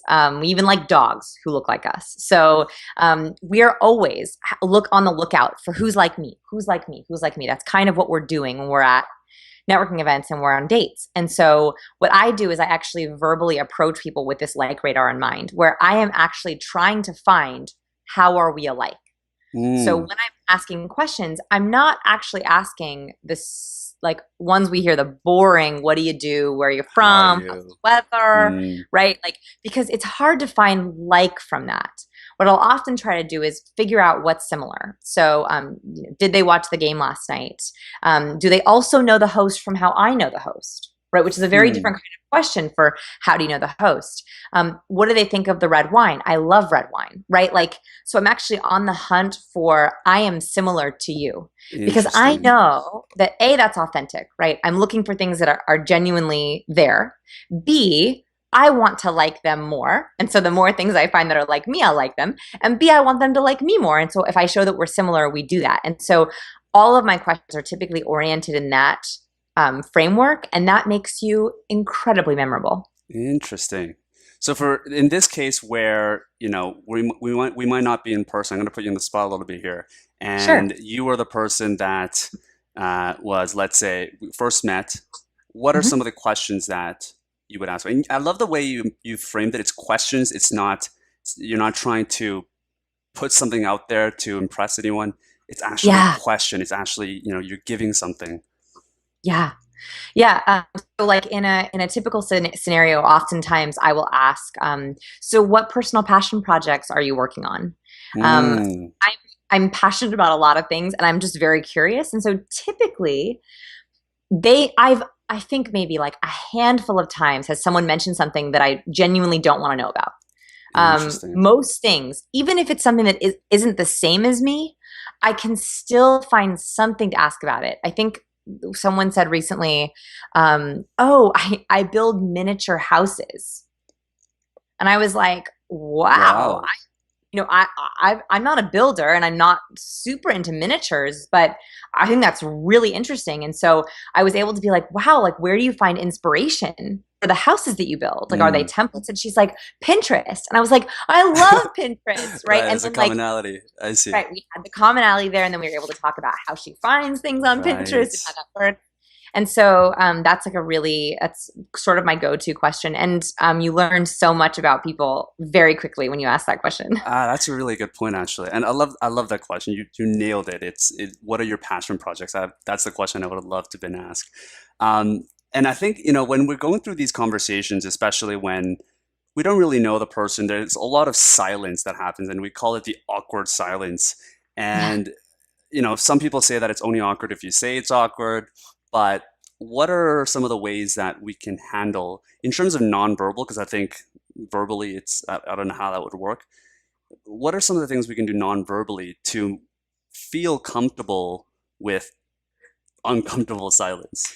Yeah, well, it's funny that you bring up silence, because I was terrified of silence, like that awkward silence, terrified. Yeah, me too. So much so that I would be talking to people and actually interrupt them because I was so afraid that a silence was coming, which is the worst way to interact. And someone called me on it. And very gently, very nicely, I actually wrote a blog post about it, and I decided to take a vow of silence. So I actually was silent for an entire week last summer. I do it every summer. I'm doing another one coming up this summer. Hopefully you'll join me. I don't even write. I'm completely silent. And I go to networking events, go on dates with my husband. Like, I do it all, except I'm totally silent, because I learned to force myself into that space, and amazing things happen in the silence. Amazing things. When you allow people that extra second or two to process, to think, they will often go deeper with you. They often add something. They will ask you a question that maybe they were hesitating on. And so I love the silence. So first, respect it, right? See if you can let it go for another second or two, maybe even take a vow of silence with me. The nonverbal thing you can also do is you can do a slow triple nod. So the slow triple nod is kind of like a nonverbal ... You're basically telling someone, please tell me more. And so it's if you have that silence and you don't want to jump in right away, or you're not sure if it is silent or not, like sometimes you don't know if they're done, right? Like they're saying something and you're like, are they done? Yeah. You can do that 1, 2, 3 triple nod to show you're waiting, you're engaged, you're listening. And so that is a nonverbal way you can, it's a nice filler between silences. I unconsciously just did a triple nod as soon as you said that. I don't know why. It's called mirroring. That was your mirror neurons firing. Yeah, I can't help it. I feel like you're like psychologically just making my mind. Yes, it's all a psychological. It's all there, yeah. No, your mirror neurons. That's it's really nice. It's you trying to relate to me, and I did the same thing back to you. I love that, and this kind of reminds me, for the people I had Chase Jarvis on, so the people that listened to that episode talked really deep about that. But it's have you heard of Vipassana before? The what? Vipassana, yes. Yeah, the 10-day silent meditation. Yes. Did Chase do it? I know Chase from Creative Live, but did he do one of those? No, I think he said that his wife did it. So I'm trying to pressure him into doing it, but I don't know if he's gonna actually, because he's just got the role of CEO as Creative Live, so I don't think he's got the time for that yet. We'll have to ping him together. Yeah, for sure. But that's kind of what it reminded me of. Well, I just want to wrap it off, and I think what really differentiated you in terms of really breaking this down is how much you can break it down, and how much just hearing you talk about identifying alpha males and the shoulder distance to the ears. I mean, it's fanatical. That's awesome that you can get to that point. And it sounds like you can really analyze a lot of things. So the people that are listening that may not be as attuned as you, because for you can really present this genuine, authentic person about yourself. But for the people that are listening that are just kind of getting into the tune of things, how do they differentiate themselves in terms of trying to be authentic and trying to become the most genuine self while being able to apply these new skills, new people skills that they're learning, such as making eye contact or remembering when to lean back? It may feel uncomfortable or even unnatural for the other person when they're not really sure which steps goes where. So how do they still maintain their genuinity? Yeah, 2 things. First, something that we talked about today hopefully resonated with you, where you were like, oh, wow, interesting, or I've got to try that. That's the thing you should start with, and you should only work on that first. So sometimes people, they'll try to take on 2 or 3 tips at once, and they end up sort of as this like body language Frankenstein, where they're like, I'm doing hand gestures and eye contact and smiling and nodding, and like you're like all over the place, right? So pick the one thing that kind of piqued your interest and just run with that for at least a week. Don't even think about the other stuff. And in a note in your calendar or in like a reminder, set to re-listen to this or the other cues you want to try, but just focus on one. That gives your brain enough bandwidth to be able to process what's going on and be authentic without being too distracted. That one cue, it can kind of just be a light reminder. And the second thing is gentle autocorrect. Sometimes body language you'll realize, oh my goodness, I'm in a really low power pose. I have my shoulders pulled in, Right. I have my head bowed, and all of a sudden you like jerk your head up and you jerk your shoulders back. Yeah. It's just a gentle, it's like a self autocorrect, right? It's like, oh, it's a notice. Gosh, that's weird. I have my shoulders pulled in. Maybe this person makes me nervous. That's a good thing for me to know. And then gently autocorrecting it, because that way you're learning your triggers along with the behavior change, which is actually the most powerful way to maintain the behavior change. Yeah, and I think that also relates to having this vow of silence. I think when you're silent, you really understand yourself more and how you think and, how you apply yourself as well. So I think those two definitely relate. Yeah, absolutely. I hope that those of you listening, even if you want to take a vow of silence for one night, like one networking event, or, just a few hours, it was one of my most powerful life experiences. And I would love to support you in that journey, because I was terrified of silence, and now it's where I've learned to grow the most. So hopefully maybe that resonated with you and you can try it with me. I love that. So just to end it off, what's the one thing that you learned about yourself during this vow of silence? That when I'm speaking, I'm not learning. And that's, I think we go into dates and networking events and we're like, what can I tell them to impress them? What can I tell them so they think I'm funny and I'm smart and I'm whatever? And that actually is not what makes people, anything you say is actually not what makes someone think you're smart and intelligent.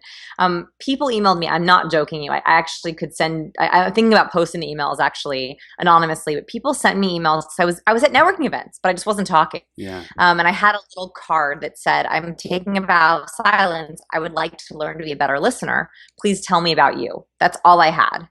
And so I would show that card to someone and they would be like, oh.